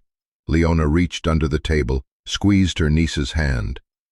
"You're not a file anymore," she murmured. "They lose. You live." Devon opened invoice, clicked a random file. A PDF opened. Cheek swab lab report. Mitochondrial matches cross-referenced to birth family surnames. On the last page, a stamp. Haven Circle. Match verified. "They sold clean lineages to buyers," Devon said, voice thick. "Medical histories. No hereditary red flags, like purebred puppies." Maya covered her mouth, eyes shimmering. "They took blood from us, said it was vitamins." Echo nudged her knee. She stroked his head with trembling fingers. Leona steadied herself. "Can we cross-match those hashes with missing person samples?" Devon nodded. "We'll need federal cooperation, but yes. If a family filed DNA, we can confirm identities in hours." Leona turned to Maya. "Any kids you remember clearly? Names, nicknames?" Maya closed her eyes, reciting softly. "Isaac, Chloe, the twins, Ava and Ivy, Lucas with the asthma inhaler. Devon typed, filtering the list. Matches popped up, green rows glowing like exit signs. Every name existed here, with price tags. Leona felt rage settle into something sharper. Purpose. She thumbed her radio. Brooks to Captain Harrison. We have the mother lode. Digital proof. 238 victims. Prep a briefing. FBI, Homeland, Child Services, everyone. Monroe's network ends tonight. Static. Then Harrison's gravelly reply. Copy. Sending marshals to lock her cell. Nice work. Leona ended the call, but didn't look away from the monitor. Her gaze snagged on a familiar code, GC0001. Devon opened it. A little girl in a yellow jacket, holding a balloon, 8 years old. Status, final placement, Montreal. Fee, $120,000. DNA hash confirmed to Emily Jane Brooks, biological mother, Maya. Leona's vision blurred. Maya stared at the screen, lips parted. After a moment she reached out, touched her own frozen image. I cost $120, she whispered, voice breaking. Leona slid an arm around her shoulders. You're priceless now, and we're getting every one of them back. Echo rose, placing his front paws on Leona's thigh, then rested his head on Maya's lap. Tail wagging, a silent pledge. I remember them all. Devon saved the drive image to an evidence server, triple encrypted, then handed Leona a printed summary stack. It felt impossibly heavy for paper. Maya took the top sheet, tears drying to salt. Can I keep one? Leona hesitated, chain of custody rules. Then she pulled the duplicate copy, slid it across. This one's yours, proof they didn't erase you. Maya folded it carefully, tucked it into her hoodie pocket. Let's go bring the rest home. Leona wrote. Cardboard banker's boxes, each stamped Haven Circle correspondence. The room smelled of old ink, toner, and ghosts finally speaking. Maya sat cross-legged on the floor. Echo sprawled beside her like a weighted blanket. Around them, stacks of letters fanned out in shaky rainbows. Cream stationery, pastel thank you cards, printer paper essays written in a child's looping scrawl. Every envelope had once been mailed to a Haven Circle P.O. box, forwarded to Monroe's private archive, then sealed away. Now their secrets were loose. Leona knelt, selecting a lavender envelope addressed in careful penmanship. Dear Dr. Celeste, Rowan is thriving. Rowan, Maya's forced name. She scanned. She fits so beautifully into our lives. We can't imagine the pain her birth family must have felt giving her up, but please assure them she is safe. Maya's jaw tightened. They never spoke to Mom. They never even tried. She folded another letter, palms trembling. I used to write to Aunt Lee in my head. Every night. Leona touched her shoulder. Those nights kept me searching. Across the room, Devon sorted documents for chain of custody. He held up a yellowed postcard. Some families really believed they adopted legally, he said softly. Look, postmarks from birthdays, first day of school photos. He passed one to Leona. A fair-haired boy grinned at a science fair beside proud adults. On the back, thank you, Haven Circle. Elias won first place. Fee column on the spreadsheet. $90,000. Not all notes were bright. In a burgundy file lay returned envelope stamped, address unknown. Inside, frantic messages. She ran away last winter. Please help us bring her home. He hasn't spoken in 6 months. What medication did you give him? Echo shifted, ears flattening at the tension radiating from Leona. She opened another bundle, legal-sized pages typed. Re-dissolution of private guardianship. Minor. Ava, HC0119. We were told she was unwanted. We believed them. Please advise refund procedures. Refund. The word scraped bone. Maya read over her aunt's shoulder, voice ragged. They talk about kids like defective appliances. Leona slid the page into an evidence sleeve, and now it's proof. They worked in silence, cataloging heartbreak. For every glowing update, another story bled at the edges. Depression, disappearances. One note begging Haven Circle to pay for funeral expenses after a placement overdosed at 16. Echo nosed a crumpled envelope half hidden beneath folders. Maya unfolded it carefully. The stationery was lined, written hard. Every letter maps a timeline. Good or bad, it traces where the children went. She tapped a whiteboard now covered in color-coded pins. Green for thriving, yellow for at risk, red for missing. Red pins multiplied. Seattle, Detroit, Atlanta, Montreal. Some had dates, others simply read unknown. Devon paused at the door. Interpol flagged 5 red cases in Europe. They're opening joint investigations. Good, Leona said, voice husky. This ends everywhere. Or it doesn't end. She turned to Maya. These green letters, some families loved and cared, even if the adoption was illegal. How do we handle them? Maya picked up a photo of a laughing girl at a piano recital. They're part of the truth. Not all monsters, but customers of one. The law will decide. I just want each child to know they were stolen, not unwanted. Leona nodded. Hard road ahead. Custody courts, trauma counselors, media storms. But first, find the ones still lost. She opened the last envelope in the box. It bore no address, just a sticky note. Hold for review. Inside, a single sheet. Child, GC0238. Placement, pending, high-value admirer. Special note. Traumatic scent signature. Recommend sedation. CM. Leona's fist closed, crumpling the paper. GC0238. The spreadsheet tagged it unknown location. The last number in the list. Proof another child waited, somewhere in the dark. Echo snarled, a rumble of bone-deep memory. He nudged the letter, nose flaring. Recognition. Leona met his gaze. We're not done, she whispered. Maya straightened, shoulders squaring despite exhaustion. Then let's find 238. Leona pinned the crumpled sheet at the center of the red map, a blood-bright marker of unfinished business.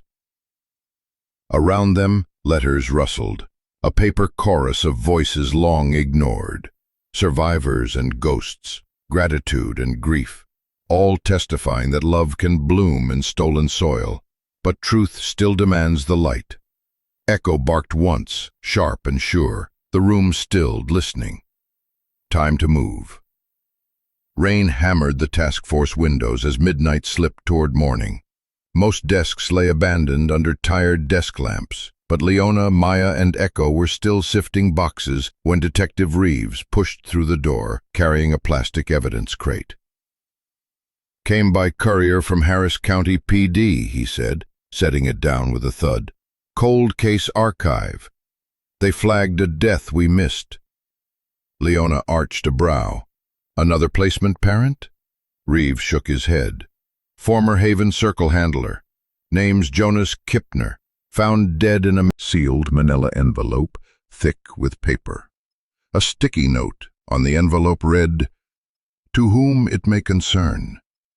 I'm sorry for the cargo." Leona's pulse quickened. She slit the seal. First page was a handwritten letter, pen strokes jittery.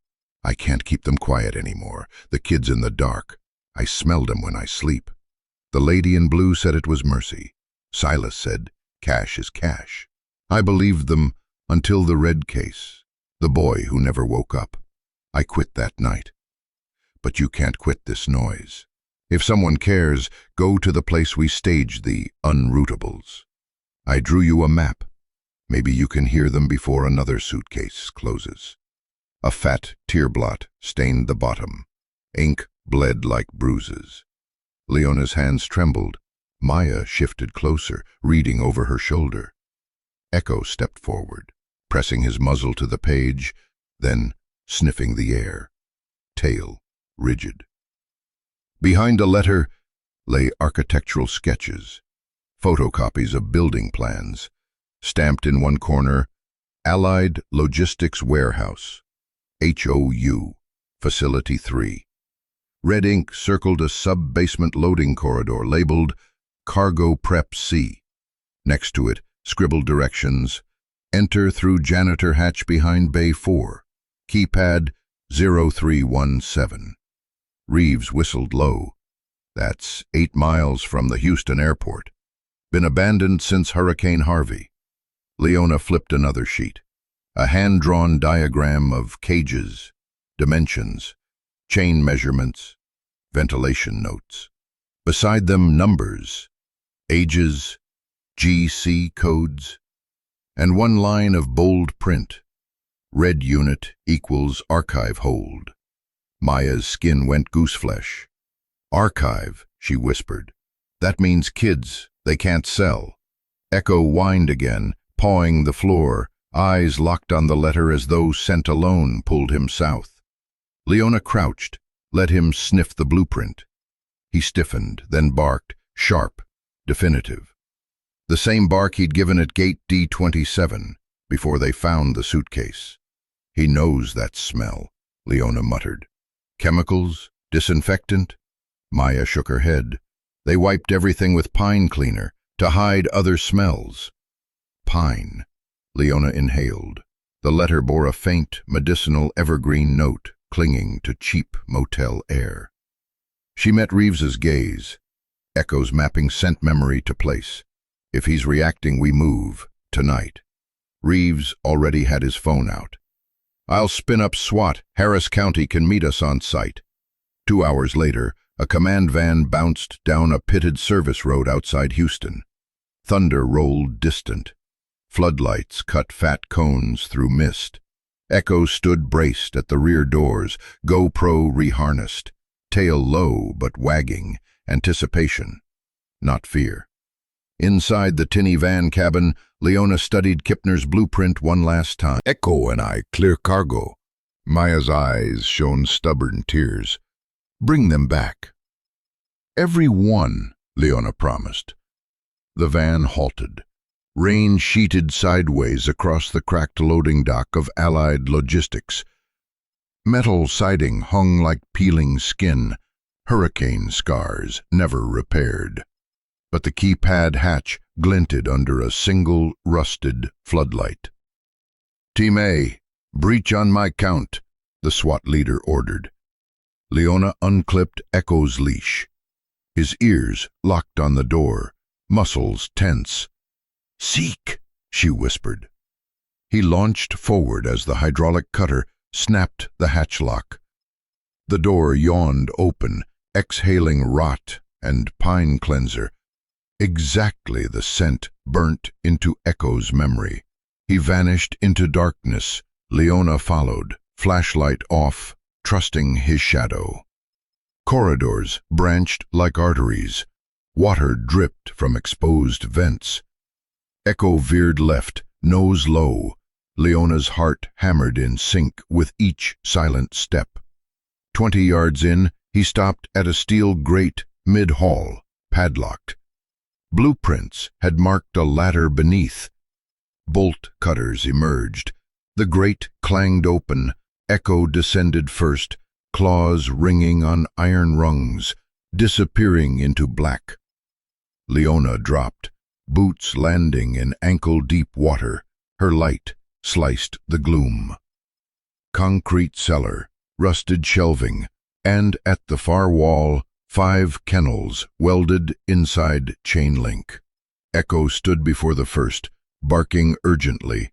Leona rushed up, beam trembling.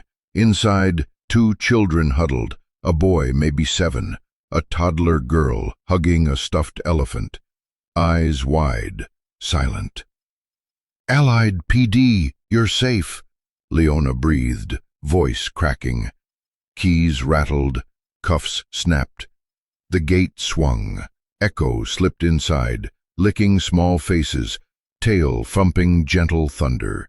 Tiny fingers clutched his fur, terror unclenching into sobs. SWAT boots pounded down the ladder. Officers fanned out. 3 more cages, 1 empty except for a pink backpack. Another holding a sleeping infant. The last, a teenager, slumped but alive, IV still taped to her arm. Leona cut every lock while medics swarmed. Echo moved child to child, nose nudging, whimper deep and soothing, as though memorizing each scent for safekeeping. Up top, radio chatter exploded, cleared rooms, 0 hostiles. The site was abandoned save for victims. Kipner's note had been confession and map, final penance for sins he couldn't outlive. Leona lifted the infant, blanket soaked. Echo stayed glued to her side, escorting each survivor toward the ladder, like a shepherd guiding lambs, head finally quieted, because someone had listened to his last words. And an old dog, fueled by memory and the scent of pine, had followed sorrow straight to its hiding place and found life beating there still. The heat of Houston pressed down like a judgment. Federal vans lined the warehouse perimeter, agents in Kevlar coordinated behind idling engines. Warehouse 4 glinted under sunrise, a copper glow hiding what still echoed inside. Detective Leona Brooks stood at the edge, coffee untouched, weapon holstered per bureau orders. "Too close to the case," they'd said. Her K9 partner, Echo, sat at her heel, scarred, post-op, technically grounded, but his stillness was taut, his nose twitching toward vents, body coiled. He wasn't done. FBI Special Agent Foster approached. "Your intel built this up, but we run point now." Leona nodded stiffly. "Echo's the reason we know there are kids in there. He's exhausted. Shot, operated on 13 hours ago." But Echo's eyes locked on the warehouse. Maya, the teen Echo had found just days prior, stood nearby, wrapped in a blanket. She gave a thumbs up. Echo didn't blink. He didn't want praise. He wanted scent. At 6:09, Foster's voice called out over loudspeaker, "Alpha Bravo Charlie on my mark." Echo rose. "Stay," Leona whispered. He whined, barely audible. Then came the breach. 3 muted pops. Agents poured in. Echo yanked the leash. Leona tightened grip. "They've got it," but his body surged again, locked on something else. Suddenly, Echo lunged toward the warehouse's western wall. No agents there. Thermos had shown nothing, just a rusted auxiliary door. "Find," Leona hissed, unleashing him. He bolted. "Brooks, stand down," Foster barked. But Leona was already running. Echo hit the door, barked, alert cadence. Leona wedged a knife under the lock's brittle hasp and snapped it. Inside, crates, chemical air, silence. Then a whine. A single cage. 2 children, duct-taped, eyes wide. Echo pressed against the bars, whining. Leona radioed. "West Wing, additional miners. Bolt cutters and medical now. Agents arrived. The locks snapped. Echo backed just enough for medics, then pressed close again, as if counting heads. They were hidden behind lead lining. Foster muttered, stunned. Thermals missed them. You and your dog just saved 2 more.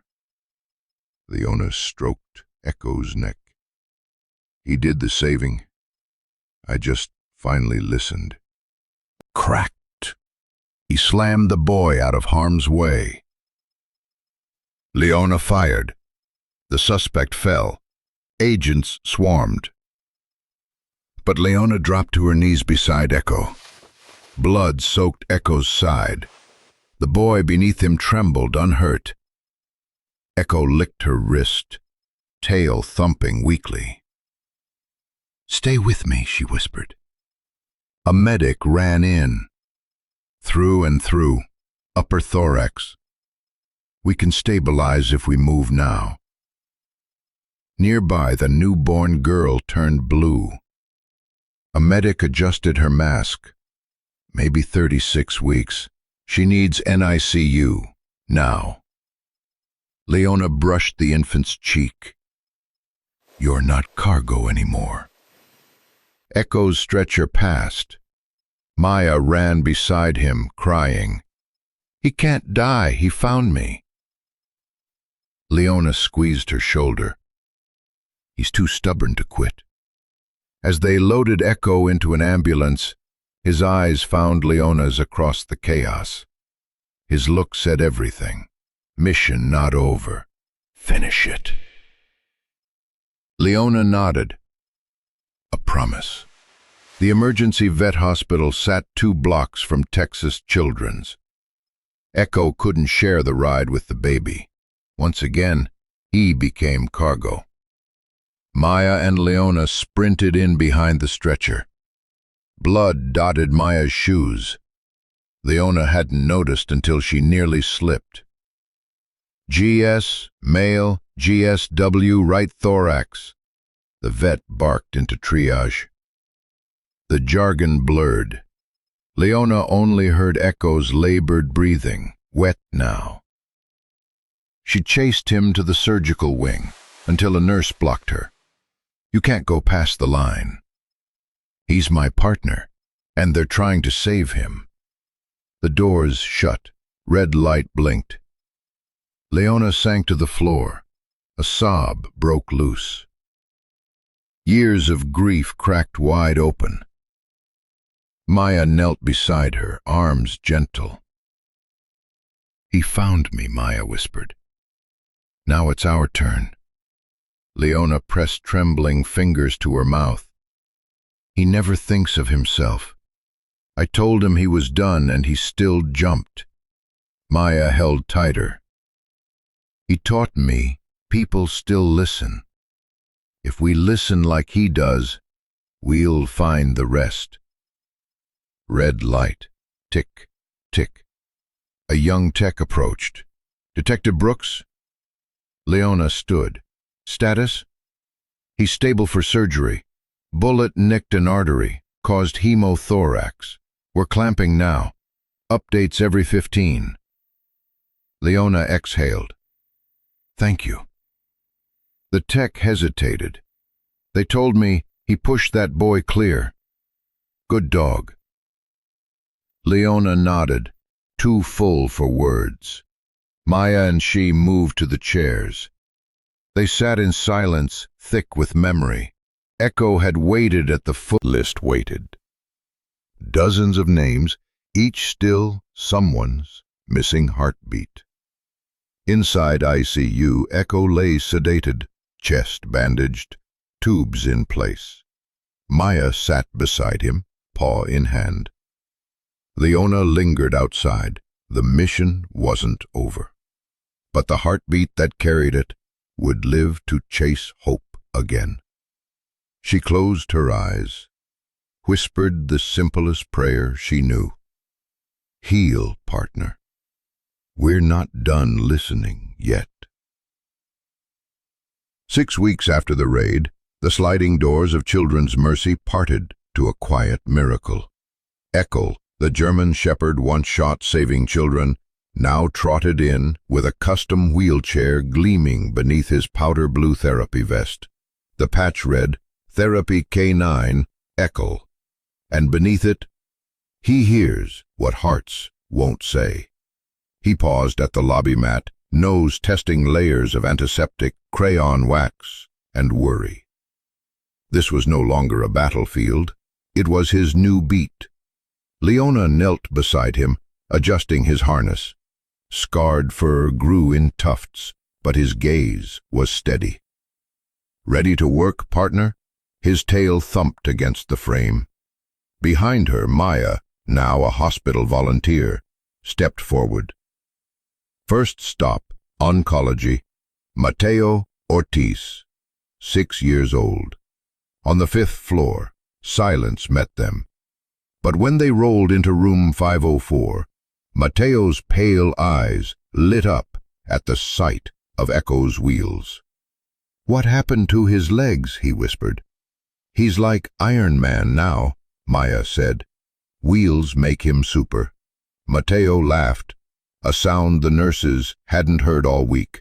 Echo licked the boy's fingers, tail swishing softly. A nurse took a photo, the first smile since Tuesday.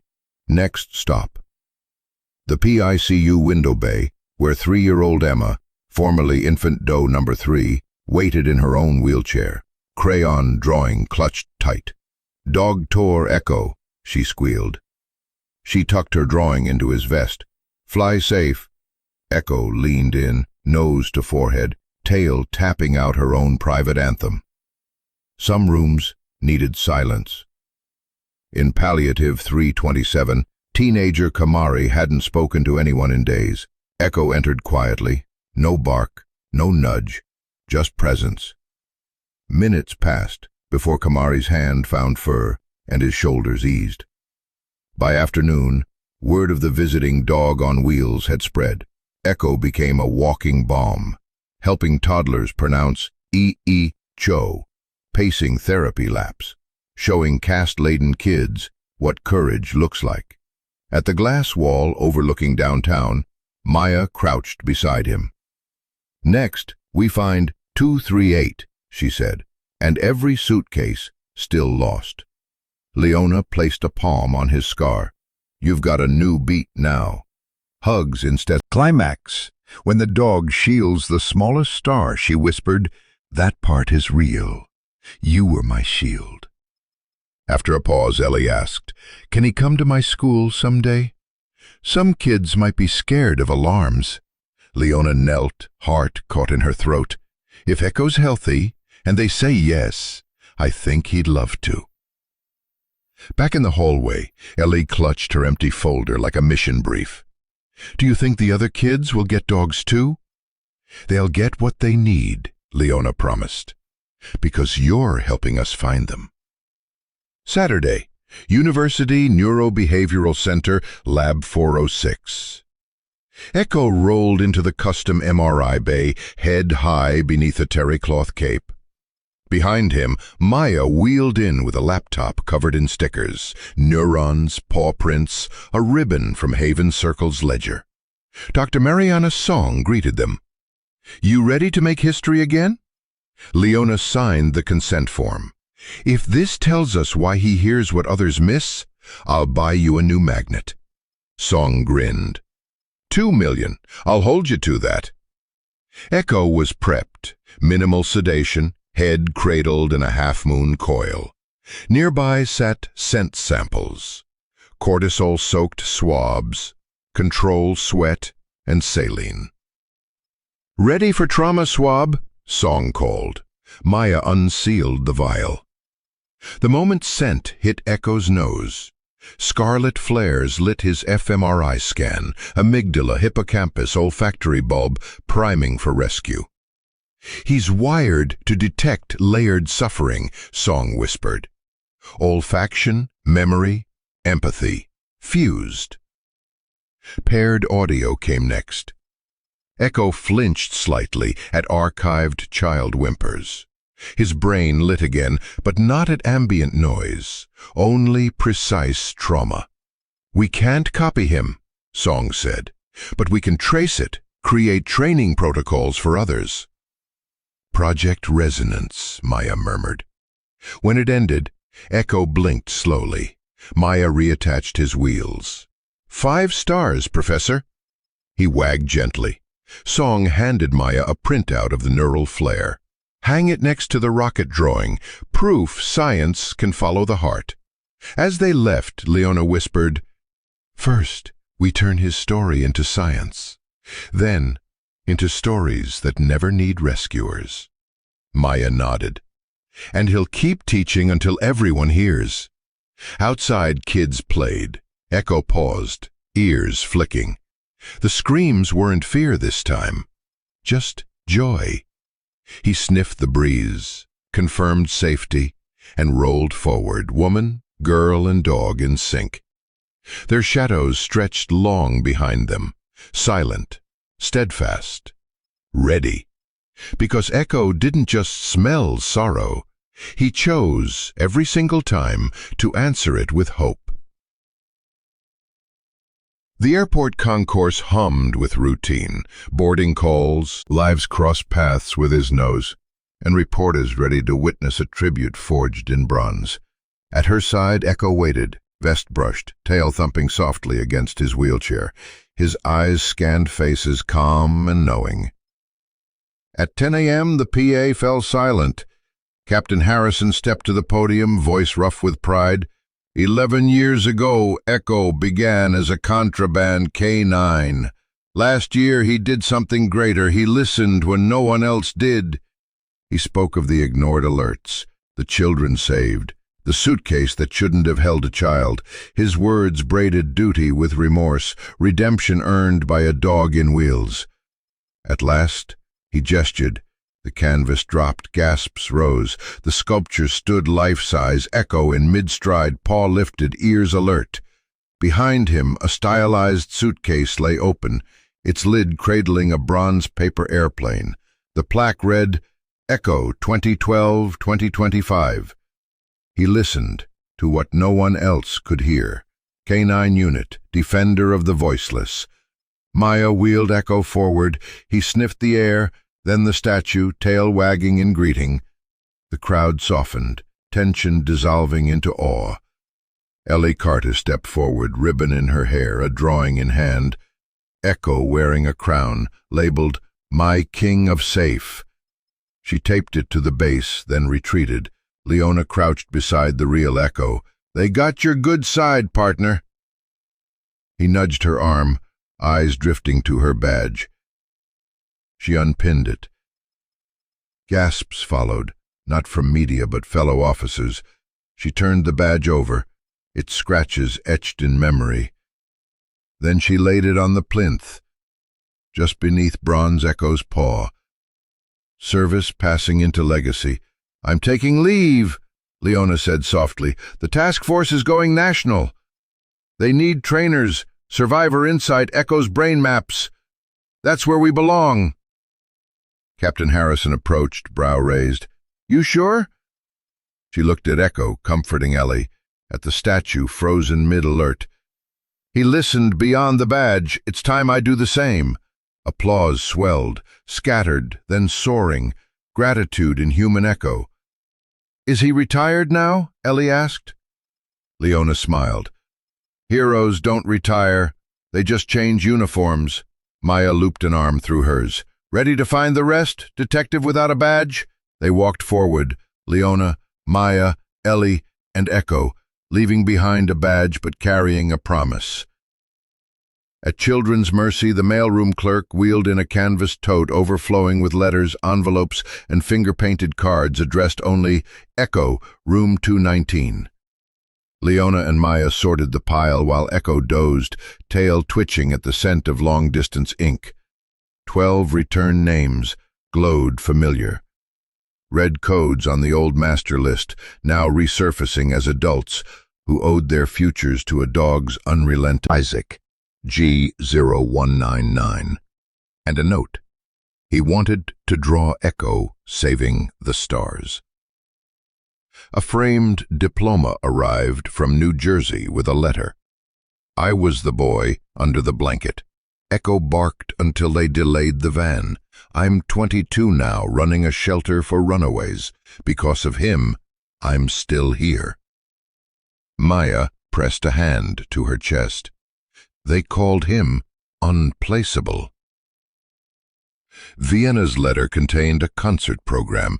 Ava and Ivy, now professional cellists, playing Echo's lullaby in E-flat major, the key of our rescue.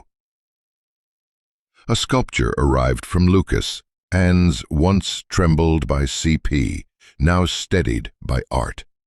A shepherd in wheels carrying clay children like chariots. Then a Polaroid. A bungalow porch. A child between two dads clutching a stuffed elephant. The caption, Emma and Dad's first day of kindergarten. We're okay.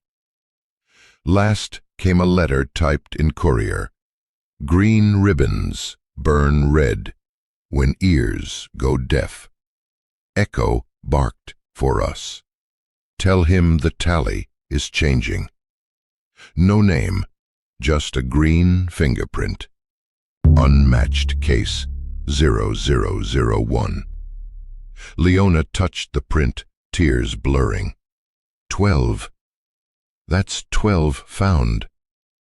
Maya guided Echo's paw onto an ink pad, then pressed his print beside each story, his signature, sealing survival. The wall behind them filled with diplomas, drawings, music sheets. Echo's quiet constellation of lives reclaimed. That evening, a farmhouse sat tucked into Texas prairie silence. Echo perched on the porch ramp, front paws dangling, tail gently tapping cedar boards. Summer wind curled the grass like lazy surf. Inside, lights glowed. The team was preparing for Atlanta, their biggest stage yet. Leona joined Echo on the porch, slide deck in hand. Still on watch. He licked the scar on her knuckle, then resumed his prairie scan. Maya followed with a laptop and a blanket. I cut stats, added story. Leona smiled. Story's what they'll remember. Ellie arrived last, notebook in hand, ribbon faded but worn with pride. Her shirt read, "Quiet is powerful." She asked, "Can I practice?" "Go ahead," Maya said. Ellie opened her notebook. "Hi, I'm Ellie Carter. When I was 2, I lived inside a suitcase. Grown-ups almost missed me. One dog didn't. So, if someone's acting weird, maybe they're not breaking rules. Maybe they're breaking silence." Silence followed, full and practiced for weeks, but night before liftoff still nipped at confidence. Echo's ears twitched. He shifted, sniffing toward the driveway, where gravel popped under tires. Headlights bobbed between the oaks, then eased to a stop. A pickup door closed. Captain Harrison climbed the steps, carrying a wooden box and a thermos of his infamous black coffee. "Thought the Mission Control Center could use refueling," he said, handing the thermos to Leona. He set the box on a table. Nails rattled inside. "What's this?" Maya asked. Harrison flipped the lid. Inside lay dozens of metal lapel pins, tiny bronze silhouettes of a dog in a wheelchair. A banner under each read, "Listen deeper." "Commissioned them from a veterans coop," he said. "Figured conference folks might want souvenirs with teeth." Ellie picked one up, eyes shining. "Can I wear mine on stage?" "You and everyone who believes," Harrison replied. Echo sniffed a pin, then licked Harrison's wrist. The captain chuckled. "Still taking payment in salt, I see." A breeze rustled the sweet gum leaves. Fireflies rose higher, constellation cousins to city lights beyond the trees. Leona poured coffee into enamel mugs, passed them around. Juice for grown-ups, cocoa for Ellie. They toasted without words. Maya opened her laptop, projecting the first slide onto the night sky via portable Pico projector. Echo's MRI overlay, glowing crimson loops. Next slide, bronze statue unveiling. Next, a mosaic of survivor photos, college graduations, recital halls, volunteer missions, garden porches. Echo's tail flicked on each click.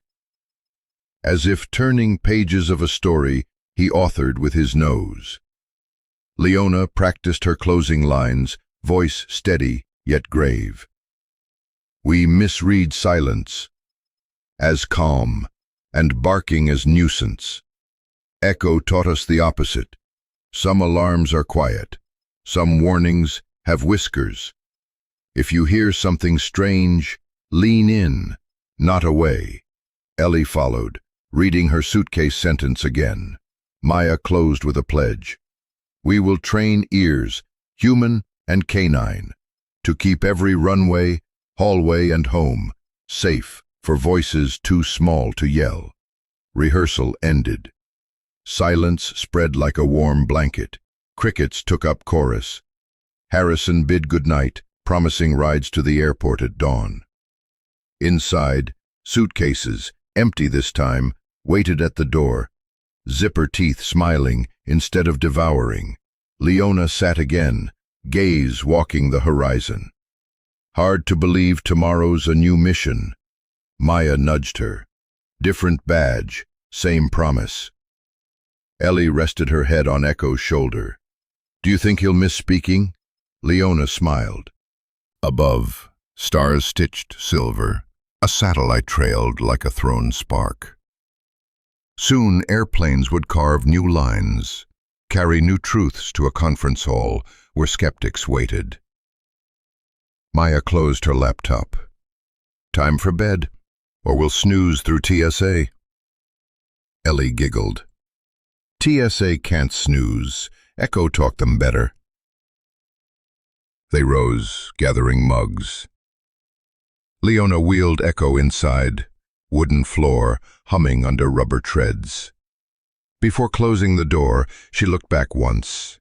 Porch swing swaying empty, pins glinting in moonlight, cicadas still drumming.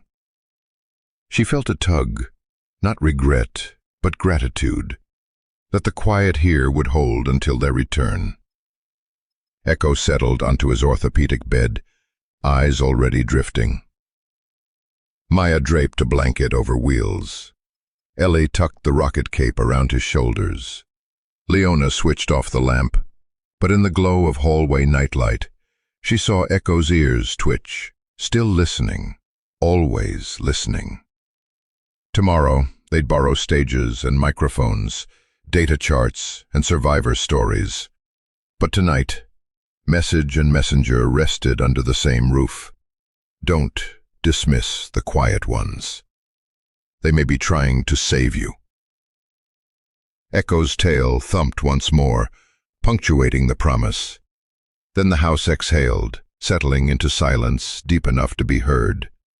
In the end, Echo's story isn't just about heroics. It's a quiet reminder of how deeply a dog can stitch itself into the fabric of a human heart.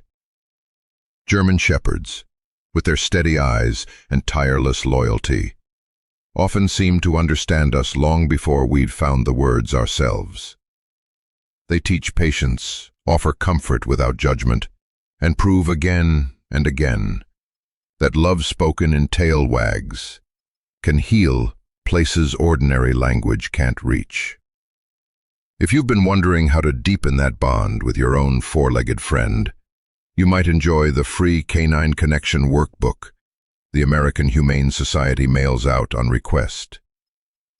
It's a collection of simple games, mindfulness walks, and gentle training tips.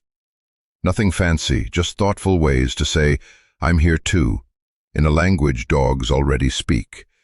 Give it a try when you have a quiet afternoon. Your dog will understand, and you'll both feel the difference.